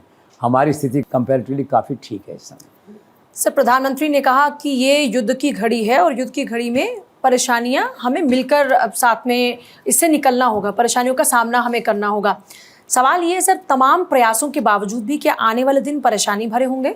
और दूसरा ये कि पूरे दुनिया में हम देख रहे हैं कई देश इस वक्त परेशानी से जूझ रहे हैं। तेल महंगा हो गया, पेट्रोल महंगा हो गया, गैस महंगे हो गई, फर्टिलाइजर महंगे हो गई। क्या आने वाले दिनों में भारत में भी ये स्थिति रहने वाली है? देखो, बेसिकली क्या, नरेंद्र मोदी कॉन्फिडेंस जिसे कहते हैं, हर सिचुएशन को फेस करने का, जो कहते हैं मैं चुनौतियों को चुनौती देता हूँ, दैट वे। और इस सारे संघर्ष में इस 42 दिन में सिद्ध किया है कि भारत पे, भारत के इंटरेस्ट पे, भारत की जनता पे कोई आंच नहीं आए। कितनी बड़ी बात है, आप देखिए कि पेट्रोल डीजल गैस के भाव नहीं बढ़े जी, आप देख रहे हैं, कितनी बड़ी बात है। और supply I think just to the tune of 95%। आप कैसे थोड़े बहुत तो हर जगह गली मोहल्ले में लाइन लगती होता है, लेकिन सारा बिल्कुल जो है परफेक्ट रहा है। अब महंगाई की बात देखिए तो कोई छोटा मोटा को असर हुआ है as compare to other countries जो है। यहाँ न तो लॉकडाउन हुआ, आप देखिए, न कीमतें बढ़ी, न वर्क फ्रॉम होम हुआ यहाँ पे जो है। तो दूसरे देशों में कई आर्थिक प्रतिबंध लगाए, भारत में ऐसा कुछ नहीं हुआ। और मोटे तौर पे इसका सारा श्रेय नेचुरली लीडरशिप को जाता है। तो Narendra Modi deserves A vote of, जिसे कहना चाहिए, अप्रिशिएशन। जी सर, फिलहाल तो प्रधानमंत्री नरेंद्र मोदी ने सिचुएशन को संभाल लिया है, लेकिन आगे चल के इस युद्ध का भारत पर क्या असर पड़ेगा? देखो, युद्ध अगर लंबा चलता है तो इंडिया आल्सो हैज़ लिमिटेशंस। यहाँ तक नरेंद्र मोदी खींच के लाए हैं देश को, देश की जनता को। उन्हें तकलीफ़ नहीं आने दी, शॉर्टेज नहीं आने दी, भाव नहीं बढ़ने दिए, डिलीवरी सप्लाई बनाए रखी। लेकिन लिमिट है हर चीज़ की। अगर वहाँ से माल आना ही बंद हो गया, पेट्रोल आना बंद हो गया, डीजल आना बंद हो गया, गैस आना बंद हो गई वहाँ से, आप देखिए, उसके कारण से अगर फिर महंगाई और ये सारी बातें होती हैं दैट वे जो है, तो कुछ तो असर आएगा भारत पे।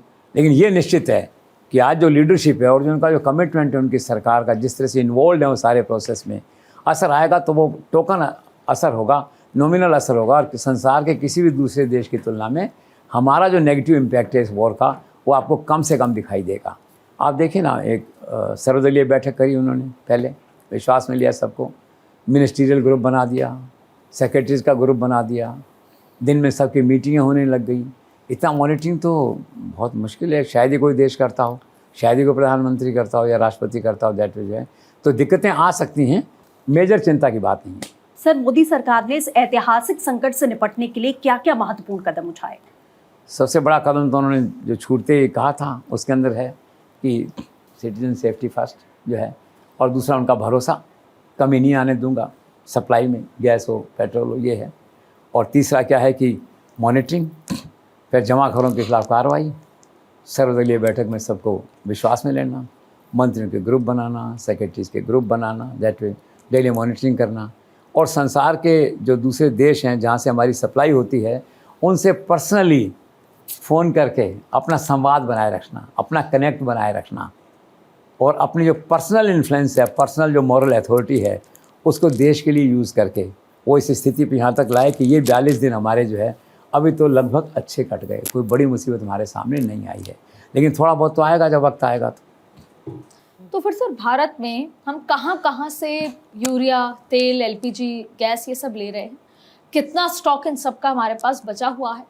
और एक ही डेवलपमेंट जो हुआ है, कितने सालों बाद ईरान से हम तेल वापस खरीद रहे हैं, गैस खरीद रहे हैं, तो ये एक पॉजिटिव डेवलपमेंट देखते हैं। हाँ, देखिए पहला तो आपने कहा, तो मैंने कहा कि 92% एलपीजी तो जो है 4 देशों से आता है। तेल और ये सब 41 राष्ट्रों से खरीद रहे हैं। पहले लिमिटेड था, नरेंद्र मोदी ने एक्सपांड कर दिया उस सारे एरिया को, ताकि एक सा वजन नहीं पड़े और हम किसी एक पे डिपेंड नहीं करें। तो वो तो स्थिति अच्छी है इसमें, एलपीजी की स्थिति ठीक है और पेट्रोल इसकी स्थिति ठीक है। और रशिया का एक और अच्छा पॉजिटिव डेवलपमेंट हो गया, तो अब तो इंडिया में पेट्रोल और इसकी कोई कमी नहीं है, भरे पड़े हैं। और रशिया से मैंने पढ़ा कि उनके पास में 9.5 मिलियन बैरल का स्टॉक है, तो 5.1 मिलियन बैरल जो है वो इंडिया के पास आ गया है। तो अभी तो क्या है कि इंडिया का गोदाम भरा हुआ है तेल से, आप यूँ कह दीजिए, कटसी रशियन ऑयल। तो कुल मिला क्या कि India is lucky, Modi leadership is lucky. Eight the moment देश में जो है पेट्रोल गैस की उस तरह की कोई मेजर शॉर्टेज नहीं है इस समय। और सब मेजर क्राइसिस ना भी हो इसकी तैयारी, जैसे इसी क्रम में भारत ने सस्ता तेल और गैस लेने के लिए वेनेजुएला और अंगोला के साथ भी समझौता किया है। आपको कोई जानकारी है इसकी? हाँ, समझौता किया है, 6 साल का समझौता है। दैट वे जो है अभी इसी महीने 1.2 मिलियन बैरल जो है पेट्रोल आया है दोनों से। तो क्या ना, ये नरेंद्र मोदी के वैकल्पिक रूट्स हैं जिसे कहना चाहिए। कल को कोई क्राइसिस हो जाए किस स्थिति में, तो भारत 41 देशों से संबंध बना के, 6 देशों से संबंध बना के, अलग अलग अल्टरनेटिव रूट्स लेकर के अपना घर को भर के रखे, अपने स्टोर को, गोदाम को भर के रखे जिसे कहते हैं। तो it's a good development. Russian का गुड डेवलपमेंट है, वेनेजुएला गुड डेवलपमेंट है, अंगोला गुड डेवलपमेंट है। तो they are enriching India's capacity to have petrol, diesel, gas, ये सारा जो है अच्छा डेवलपमेंट। सर, सीज़फायर के कुछ दिन पहले ही भारत समेत 35 राष्ट्रों ने मिलकर शांतिपूर्ण तरीके से स्ट्रेट ऑफ हॉर्मुज को खुलवाने की एक पहल की थी। सर, उसका क्या नतीजा हुआ? नतीजा था कि they created a proper moral influence over Trump and the entire world. और ट्रम्प को 2 लाइन का मैसेज था कि ठीक है, कीप ऑफ फ्रॉम हॉर्मुज, हम खुद खुलवा लेंगे इसको, बैठ के जो है आप एक तरफ बैठिए। तो ट्रम्प बाहर हुए उस समय, उस एक्सरसाइज से, उस दिन जो है, और 35 देश से जो थे इन्होंने बैठ के अल्टरनेट सारा प्लान बनाया वहाँ पे। वो प्लान आगे बढ़ता, इससे पहले तो ट्रम्प की धमकियाँ, हमले और ये सब चालू हो गया। दैट वे दैट एक्सपेरिमेंट और efforts is to be seen as an alternative to Trump mechanism या ट्रम्प थ्रेट्स। ट्रम्प की जो धमकियाँ हैं और मुझ पर, उसके विकल्प के रूप में ये राष्ट्र इकट्ठे हुए हैं। और फिर कभी ऐसी स्थिति आती है तो ये राष्ट्र एक विकल्प के रूप में फिर से खड़े होंगे। सर, युद्ध के कारण खाड़ी देशों से केरलम के लोग वापस लौट रहे हैं, उनकी तादाद अच्छी खासी है। इनके आने से जो अरबों रुपए का रेमिटेंस है उस पर प्रभाव पड़ेगा, साथ ही साथ इनके रोजगार का भारत में क्या होगा? देखो, लौट के तो आ रहे हैं। अब 2 तरह से लोग लौट के आते हैं। एक तो पहले दूसरे कई देशों में क्राइसिस हुआ तो अपने प्लेन्स गए, एयर इंडिया के लेके आए। अब इसमें क्या, मन से तो कोई लौटना नहीं चाहता, क्यों काम धंधा चल रहा है उनका यूएई में, खाड़ी देशों में, दुबई में, आप देखिए कतर में, कुवैत में, सब काम चल रहा है। कोई आना नहीं चाहता, मजबूरी में आना पड़ा अगर वहाँ से, तो उनका स्वागत है एट द सेम टाइम। लेकिन स्वागत में क्या 2 बाधाएं हैं, रेमिटेंसेस बंद हो जाएंगी। तो रेमिटेंसेस 5 लाख करोड़ की रेमिटेंसेस आती हैं हर साल में, बहुत बड़ी बात है। और एम्प्लॉयमेंट का इशू है जी। तो मुझे ऐसा लगता नहीं है कि कोई बड़ी संख्या में लोग छोड़ के आएंगे यहाँ पे। लोग समय के साथ साथ जीना सीख जाते हैं। थोड़ी बहुत लड़ाई चलती रहेगी तो कहेंगे हम यहाँ ठीक है, दुबई में अपने जो भी है ठीक है, दुबई में, यूएई में जहाँ बैठे हैं वहाँ पे हम ठीक है, कतर में, बहरीन में जहाँ बैठे हैं ठीक है। तो बड़ा क्राइसिस आएगा नहीं। आएगा तो एक तो क्या है, वो लोग जो फोर्स वहाँ से आएगी वर्केबल फोर्स है वो जी। वो बाबू नहीं है, वहाँ से काम करने वाले लोग हैं, टेक्निकल लोग हैं, और रास्ता अपना खुद ढूंढ लेंगे। तो मेजर कोई क्राइसिस इसमें आने वाला नहीं है। लेकिन हाँ, रेमिटेंसेस पे ज़रूर थोड़ा बहुत फ़र्क पड़ेगा, थोड़ा बहुत, क्योंकि कुछ लोग तो आ ही जाएंगे ना यहाँ पे, वो तो कहेंगे नहीं हम तो यहीं रहेंगे, वापस नहीं जाएंगे। वो एक 10-20% का उसमें फ़र्क पड़ सकता है। सर, आखिर ट्रंप और मोदी के बीच में बेसिक अंतर क्या है? बहुत अंतर है। अगर आप एक सेंटेंस में कहें, Modi is a sensible and wise person, Trump is unpredictable and whimsical, very simple. Modi is a visionary, Trump, I don't say he doesn't have any vision, but his vision is only destructive. His vision is not constructive. Modi's vision is constructive. You can say this. जी sir, आखिर strait of Hormuz क्या है और world की बाकी countries के लिए इतना रेलेवेंट क्यों? रेलेवेंट है। कभी कोई भगवान किसी देश को कोई वरदान देता है, तो ईरान को वरदान दिया उन्होंने, ईरान को, ओमान को वरदान दिया है। का संकड़ा सा रास्ता है, आप देखोगे ना कोई शक्ल, ना सूरत, ना कोई बात, ना समुद्र में हज़ारों मील समुद्र फैला हुआ है, वो भी फैला हुआ है। लेकिन ईश्वर ने उसको ऐसा दिया है कि सारा जो ट्रैफिक है 20% पूरे संसार का जो है एक तरह से क्रूड ऑयल एंड गैस वैस सब जो है वो वहाँ से निकलता है, वहाँ से निकलना ज़रूरी है। और वैसे तो आम बात है, संसार में समुद्र खुला हुआ है कि आप करिए, लेकिन वो मानते नहीं हैं, वो कहते नहीं हमारा अधिकार है। और ईरान वाले, और अंतर्राष्ट्रीय कानून ये है कि अगर 22 किलोमीटर में कोई प्रॉपर्टी ऐसी है तो आपका अधिकार है। अब ये तो क्या है कि ईरान की सीमा में केवल 5 किलोमीटर भी हॉर्मुज है, इन्होंने अपना अधिकार बना लिया है। ट्रंप कहता है मैं इस अधिकार को मानता नहीं हूँ, ये अंतर्राष्ट्रीय जल संपत्ति है, हम इसको वैसे करेंगे। लेकिन अभी तो ये नहीं कि उनकी संपत्ति है और मतलब उनका बड़ा स्ट्रैटेजिक पॉइंट है। और इस वॉर में जो अमेरिका को उन्होंने जो झुकाया है या जो किया है उसमें हॉर्मुज एक बड़ा सेंट्रल पॉइंट रहा है। तो हॉर्मुज है, उसकी एक गॉड गिफ्टेड एक उसकी लोकेशन है, एक जोग्राफिकल उसकी सिचुएशन है, दैट वे जो है, और वो लोग अरबों रुपये कमा रहे हैं इससे। सर, हॉर्मुज को बंद करने के साथ साथ ईरान ने ये कहकर भी एक बड़ा बखेड़ा यहाँ पर खड़ा कर दिया कि स्ट्रेट ऑफ हॉर्मुज से चीन के जहाज के अलावा प्रत्येक देशों के जो जहाज निकलेंगे उनको $2 मिलियन यानी कि हर बैरल पर $1 का टोल टैक्स, परमिट, साथ ही लाइसेंस लेना होगा। ये मुद्दा कैसे सुलझेगा? बिल्कुल ठीक कह रहे हैं आप ये। अब ये तो क्या ब्लैकमेल है, आदमी को कई बार अपनी शक्तियों का एहसास होता है तो आदमी मांग करता है, उसको अनरीजनेबल मांग होती है तो आदमी कहता है ब्लैकमेल है, तो उनका ब्लैकमेल है। पैसा किसको बुरा लगता है, लेकिन ट्रंप ये होने नहीं देगा, ये तो तय मानिए आप। फिर झगड़ा हो जाएगा 4 दिन बाद, वो मानेंगे नहीं कि अभी तक हॉर्मुज खुला नहीं है ना प्रॉपरली। ट्रंप कब तक वेट करेगा? 4 दिन, 6 दिन, 8 दिन, और फिर वापस उसी मुद्रा में आ जाएंगे। तो हॉर्मुज से पहली बात तो ये कि स्वतंत्र आवागमन तो हो, टोल टैक्स तो बात की बात है। रीजनेबल टोल टैक्स मांगेंगे तो लोग दे देंगे। अगर आप $2 मिलियन मांगोगे एक दिन के तो कोई आपको देने वाला नहीं है। और उनके दिमाग में आ गया कि मुझे तो इससे 2500 करोड़ की इनकम होगी रोज़ की तो मैं लूँगा। अब ये तो फिर वो वाली बात है ना, is not fair that way जो है। तो लेट्स सी आने वाले दिनों में इस हॉर्मुज का होता क्या है, खुलता है कि नहीं खुलता है। टोल टैक्स तो बाद में है। पहले उसने कहा मैं चाइना की करेंसी में लूँगा पेमेंट, फिर उसने कहा मैं क्रिप्टो की करेंसी में लूँगा पेमेंट, फिर उन्होंने युआन में पेमेंट लिया। अब फॉर्चुनेटली उन्होंने कहा ठीक है मैं तो अपनी मुद्रा में पेमेंट ले लूँगा इसका, तो वो पेमेंट का मुद्दा सॉल्व हो गया। अब सवाल ये है कि वो कब खुलता है, नंबर 1, और नंबर 2, $2 मिलियन जो रोज़ मांग रहा है, इस पे राष्ट्र तैयार होते हैं कि नहीं। These questions are to be seen in future.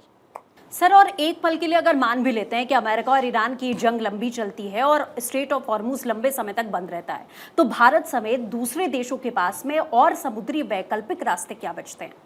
आवश्यकता आविष्कार की जननी है। देखिए निश्चित तौर पर रास्ते बनेंगे, डेवलप होंगे।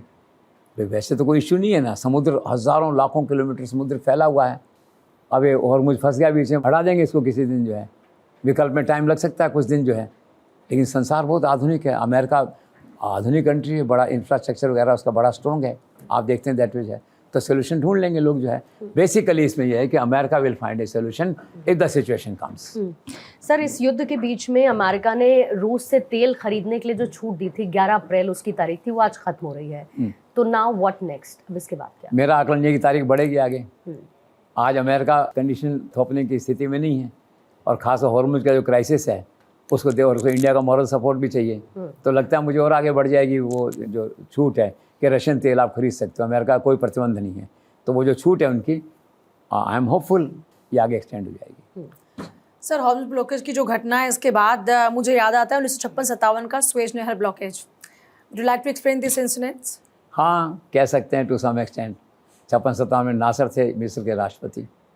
एक दिन उनको ऐसा ही ख्याल आया तो उन्होंने स्वेज नहर का राष्ट्रीयकरण कर दिया। हम ही तय करेंगे, हॉर्मुज जैसे ईरान कह रहा है। तो ब्रिटेन फ्रांस ने कहा भी ऐसा कैसे हो सकता है, अंतर्राष्ट्रीय जल क्षेत्र है, हम जाते आते हैं, टैक्स लेना ले लो, रीजनेबल हो जाओ। तो उन्होंने कहा नहीं है तो हम ही तय करेंगे। झगड़ा हुआ जो है, आर्मी आई बीच में, सब कुछ हुआ, लेकिन सोल्यूशन नहीं निकला। अल्टीमेटली क्या डिप्लोमेटिक सोल्यूशन ही निकला, जो इस बात को फिर संकेत देता है वापस कि हॉर्मुज का सोल्यूशन भी फोर्स को यूज़ करने में, आर्मी को ग्राउंड पे लाने में नहीं है। इसका सोल्यूशन डिप्लोमेसी से है, जैसे स्वेज नहर का हुआ था। तो people should learn A message, A lesson from Suez incident. Sir, 42 दिन पहले तक जो एक दुबई की छवि थी इस संसार में, सेफ टूरिस्ट, बिजनेस डेस्टिनेशन और profit making real estate country की, इस युद्ध ने उसे तोड़ कर रख दिया। क्या आपको लगता है कि एक बार फिर से दुबई के गोल्डन डेज वापस लौटेंगे? लाने तो पड़ेंगे, but is a tragedy specially for Indians also. एक घूमने का स्थान था, सस्ता था, रीज़नेबल था, जाते थे लोग, विदेश है। और दुबई क्या सारे संसार की सभ्यताओं का एक मिश्रण बन गया था, जिसे कहते हैं जियो ग्लोबल सिटी, या एक सेकुलर कंट्री वर्ल्ड का जो है। और संसार का जो भी नया आविष्कार होता था, खासकर आर्किटेक्ट में, बिल्डिंग में, आपको दुबई में देखने मिलता था। संसार का सारा फैशन, सारा ग्लैमर और संसार का सारा जो बिजनेस है, रियल एस्टेट है, वो दुबई में था। एक तरह से Dubai was a new destination centre.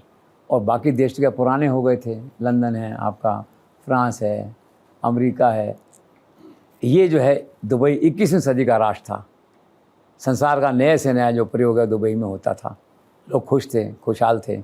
अब ये नज़र लग गई। अब ये कितने दिनों में ठीक होगा? जैसे कश्मीर में हुआ था, पहलगांव हुआ तो 3-4 महीने हालात ख़राब रहे, बाद में ठीक हो गए। अब मैं गया श्रीनगर तो फुल था, श्रीनगर सारे होटल फुल थे, दैट वे।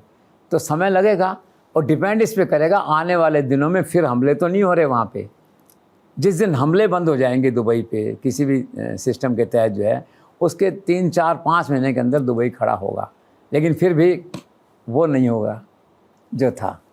लेकिन सर मैंने दूसरी ओर ये भी सुना है कि युद्ध के चलते दुबई में काम करने वाले जो लोग हैं उनकी सैलरी को अचानक से बढ़ा दिया गया। ये क्या पूरा मामला है? बढ़ा नहीं दिया गया, ऐसे कहना चाहिए। एक इंसिडेंट है खाली। क्या हुआ, डॉलर थोड़ा ठीक रेट था, रुपया गिर गया। वो 84 था, ये 95 हो गया।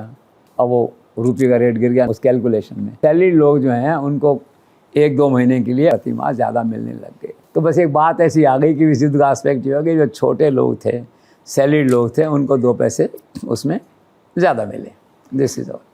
सर आपकी नज़रों में हु इज़ द रियल और अल्टीमेट बेनिफिशियरी और winner of this entire going on war exercise? I think basically China, followed by Russia, कि उन्होंने अपने जो सबसे पावरफुल व्यक्ति था, शत्रु नहीं कहूँगा, कॉम्पिटिटर था इकॉनमी के अंदर, सब उसके अंदर जो है, उसको उन्होंने एक लंबी लड़ाई में उलझा दिया जो है। और लड़ाई में उलझने से फिर नुकसान ही होता है। इस पर डिबेट हो सकती है नुकसान कितना है, लेकिन साइड तो नेगेटिव है ना। तो रियल बेनिफिशरी जो है, अब ये कोइंसिडेंस भी हो सकता है, डेलिबरेट तो नहीं होगा, लेकिन मौके का फ़ायदा उठाया उन्होंने, या नेचर उनको फ़ायदा दे रही है that way. But the real beneficiary is basically China followed by Russia. Sir मैंने सुना है कि अयातुल्लाह अली खामनेई के बेटे और ईरान के supreme leader Mushtaba Khamenei America के हमलों में बुरी तरह से जख्मी हो गए। अब ईरान के कोम शहर में एक अस्पताल में वो कोमा में चले गए। इसे लेकर आपके पास क्या जानकारी है? मैंने भी पढ़ा ये, मे बी क्यों ट्रम्प वगैरह क्या जो अमेरिकन लोग हैं, या दैट वे ईरान का ही मानना चाहिए, ये कंपेरेटिवली झूठ नहीं बोलते। दैट वे जो है the talk sense, they are authentic. एक कल्चर है, ईरान की कल्चर भी है। जब खोमेनी मारा गया तो टेलीविज़न पे स्वीकार किया उन्होंने, क्या मारे गए हैं। एक दूसरे बड़े लीडर मारे गए थे आर्मी के उनके, वो तो उन्होंने स्वीकार किया। तो ट्रंप ने कहा कि वो किसी ऐसी शेप में है, अंग्रेज़ी में एक शब्द उन्होंने काम में लिया था, वो किसी शेप में ज़िंदा हैं, ट्रंप ने कहा था। उसके बाद ये लीड आई कि वहीं के एक अस्पताल में वो कोमा में चले गए हैं, इलाज करा रहे हैं। तो nothing ruled out, may be true. Sir क्या ये बात सही है कि अयातुल्लाह खामेनेई का जो रूढ़िवादी शासन था उसके खिलाफ जो 35 से 40% की जनता थी, वो अब राष्ट्रवाद के नाम पर नए सिरे से मुस्तबा खामेनेई के पक्ष में खड़ी हो गई है? बिल्कुल सही कह रहे हैं आप। जो मैंने कहा ना, लोगों को उम्मीद थी, अमेरिका को उम्मीद थी खोमेनी की मृत्यु के बाद में जो है एकदम से लोग खड़े हो जाएंगे, हम शासन बदल देंगे, शासन व्यवस्था बदल देंगे। वो नहीं हुआ। भाग्य की बात है, चांस की बात है कि राष्ट्रवाद की लहर आ गई वहाँ पे जो है। और आपका क्वेश्चन बिल्कुल सही है कि वो जो खोमेनी के खिलाफ थे लोग, या सत्ता परिवर्तन चाह रहे थे, या महिला अत्याचार की बातें करते थे, या इतने स्टूडेंट्स का ज़बरदस्त वो हुआ था प्रदर्शन जिसमें कहा गया था कि 40-45 हज़ार लोगों को मार दिया ईरान ने, ये ट्रंप कहते थे, वो सारा यूटर्न हो गया एकदम से, जिसे कहते हैं। तो ये सर्कमस्टांसेस हैं दैट वे। पर बात आपकी बिल्कुल सही है कि जो लोग उनके खिलाफ थे वो भी राष्ट्रवाद की लहर में आज खोमेनी के साथ खड़े हैं। सर आखिर क्या वजह है, क्या कारण है कि ईरान के शीर्ष नेतृत्व के मारे जाने के बाद भी जो ईरान का डिफेंस सिस्टम है वो पूरी तरह से नष्ट नहीं हुआ? है उनका करेज, कन्विक्शन है, उनका अपना अरेंजमेंट है। सबसे बड़ी बात थी आत्मविश्वास, हिम्मत नहीं हारना जिसे कहते हैं। हिम्मत नहीं हारी उन्होंने। तब उनका क्या है कि न तो उनका ड्रोन सिस्टम नष्ट हुआ, न मिसाइल सिस्टम नष्ट हुआ। आप देखिए पहाड़ हैं, बड़े बड़े पहाड़ों के नीचे सुरंगें बनी हुई हैं, जहाँ पहाड़ नहीं, ज़मीन के नीचे सुरंगें बनी हुई हैं, वहाँ एक पैरेलल मिसाइल सिस्टम काम कर रहा है, ड्रोन सिस्टम काम कर रहा है। तो ये उनकी सफलता है, उनकी आर्मी की सफलता, उनके मोराल की सक्सेस है। Sir, since Iran knows the importance of Hormuz now and the world knows, आपको लगता है कि नया पैरेलल सिस्टम शुरू हो गया है ब्लैकमेल करने का? ईरान के पास ये पावर आ गई है हॉर्मुज के थ्रू झुकाने की, चाहे वो अमेरिका हो चाहे दूसरे देश हो?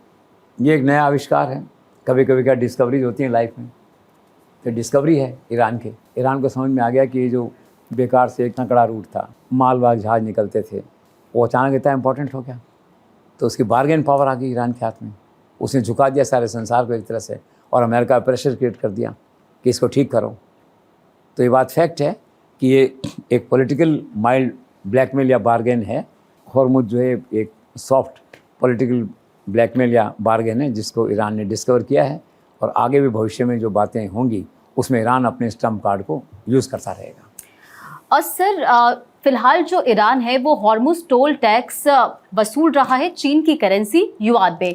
क्या ट्रम्प के पेट्रो डॉलर की ताकत इससे घटेगी? ऑफ कोर्स प्रभावित तो होगी इससे। पेट्रो डॉलर वैसे भी क्राइसिस में, कोई ब्रिक्स वाले कुछ कहते हैं, दूसरे लोग कुछ कहते हैं, हम अपना लाएंगे, कुछ करेंगे यहाँ पे जो है, लेकिन वो क्या है, होता नहीं है दैट वे।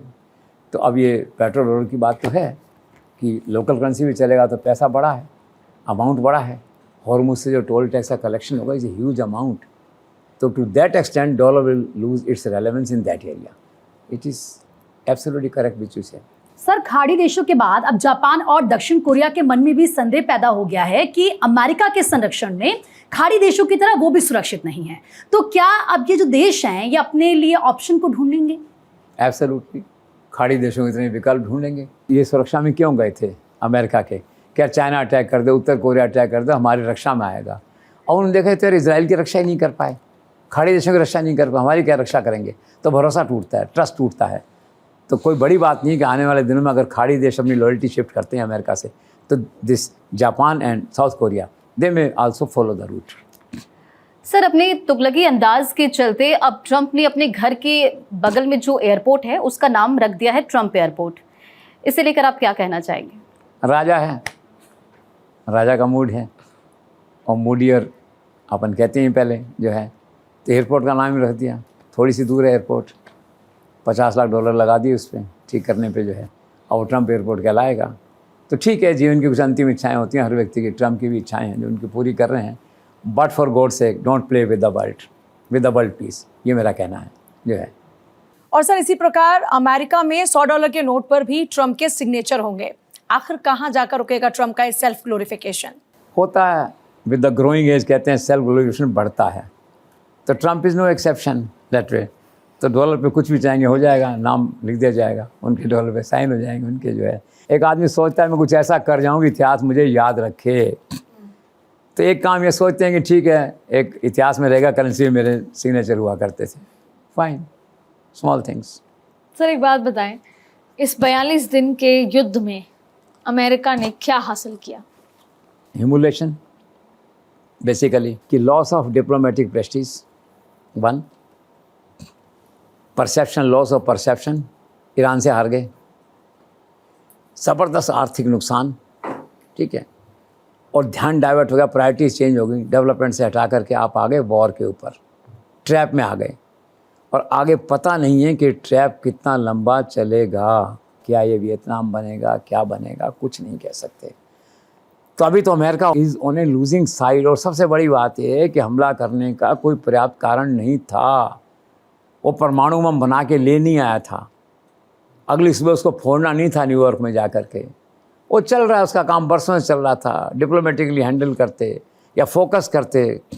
आपने वेग अटैक कर दिया, आपका जो वॉर का जो गोल था वो वेग था, और एक अखबार ने लिखा किसी ने कि चूँकि वेग गोल था, that makes Trump more unreliable in the world politics. तो है, तो at the end of the day in totality America stand से लूज़र, ट्रम्प स्टैंड से लूज़र। सर, आज पूरी दुनिया ये बात जानती भी है, मानती भी है कि ट्रम्प आज की तारीख में घायल शेर हैं और सबसे ज़्यादा निराश व्यक्ति हैं। तो कहाँ पर लेकर जाएगा उनको उनका ये प्रतिशोध भाव? प्रतिशोध मृत्यु का कारण है कहते हैं, लेकिन ट्रम्प के मामले में क्या, खुद तो मरेंगे, सबको साथ लेके मरेंगे। और खतरा एक ही है, परमाणु बटन का। क्यों बड़ा विरोधाभास खड़ा हो गया है इस समय कि ट्रंप एक्चुअल में क्या चाहते हैं, क्या वास्तव में न्यूक्लियर वॉर चाहते हैं, न्यूक्लियर अटैक चाहते हैं क्या? उनकी भाषा तो यही कह रही है।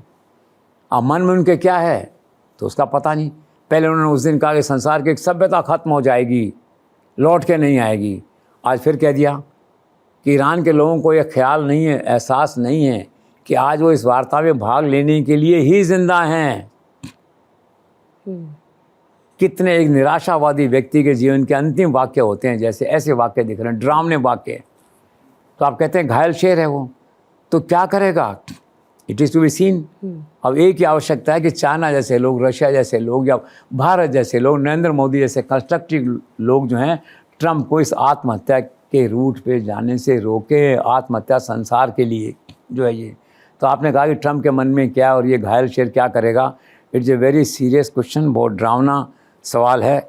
ईश्वर से दुआ कर सकते हैं कि ईश्वर उन्हें सद्बुद्धि दे, शांति कर आगे बढ़ें, युद्ध का रास्ता छोड़ें, एक बार नरेंद्र मोदी के साथ बैठ जाएं और समझ लें बात को आकर के कि solution lies only on table, not on the ground. और अनप्रेडिक्टेबल होना भी साथ साथ छोड़ दे, क्योंकि Trump being unpredictable, behaving like an unpredictable man. और ये कहा जा सकता है कि सब कुछ भविष्य के गर्त में है। सीज फायर को स्थायी करने की कोशिश की जा रही है, लेकिन सवाल ये है कि क्या इससे कुछ बदल पाएगा? क्योंकि एक तरफ जहां पर इतिहास ये कहता है कि युद्ध खत्म नहीं होते हैं, सिर्फ युद्ध पर विराम लगता है, और शायद यही वजह है कि हर सीज फायर के बाद तनाव खत्म नहीं होता है, तनाव सिर्फ टलता है। इसी बीच में जहां पर ट्रंप ये कहते हैं डील, लेकिन इतिहास कहता है हर डील के पीछे एक अधूरा संघर्ष छिपा होता है। नजर सिर्फ एक जगह पर है, आज इस्लामाबाद पर। क्या ये बातचीत कोई समाधान लेकर आएगी या फिर एक और डिप्लोमेटिक लाइन बनकर रह जाएगी? भारत ने अपना रुख बहुत साफ कर दिया है, संतुलन, रणनीति और मजबूती के साथ। लेकिन आज की बातचीत बैठक ये तय करेगी कि ये विराम शांति की तरफ बढ़ेगा या फिर अगले संघर्ष की भूमिका को तय करेगा। बहुत बहुत शुक्रिया सर आपका द जेसी शो में इस संपूर्ण विश्लेषण के लिए, और साथ ही तमाम दर्शकों का भी बहुत बहुत धन्यवाद हमारे साथ द जेसी शो का हिस्सा बनने के लिए। वक्त एक बहुत छोटे से ब्रेक का है, आप बने रहिए भारत 24 के साथ।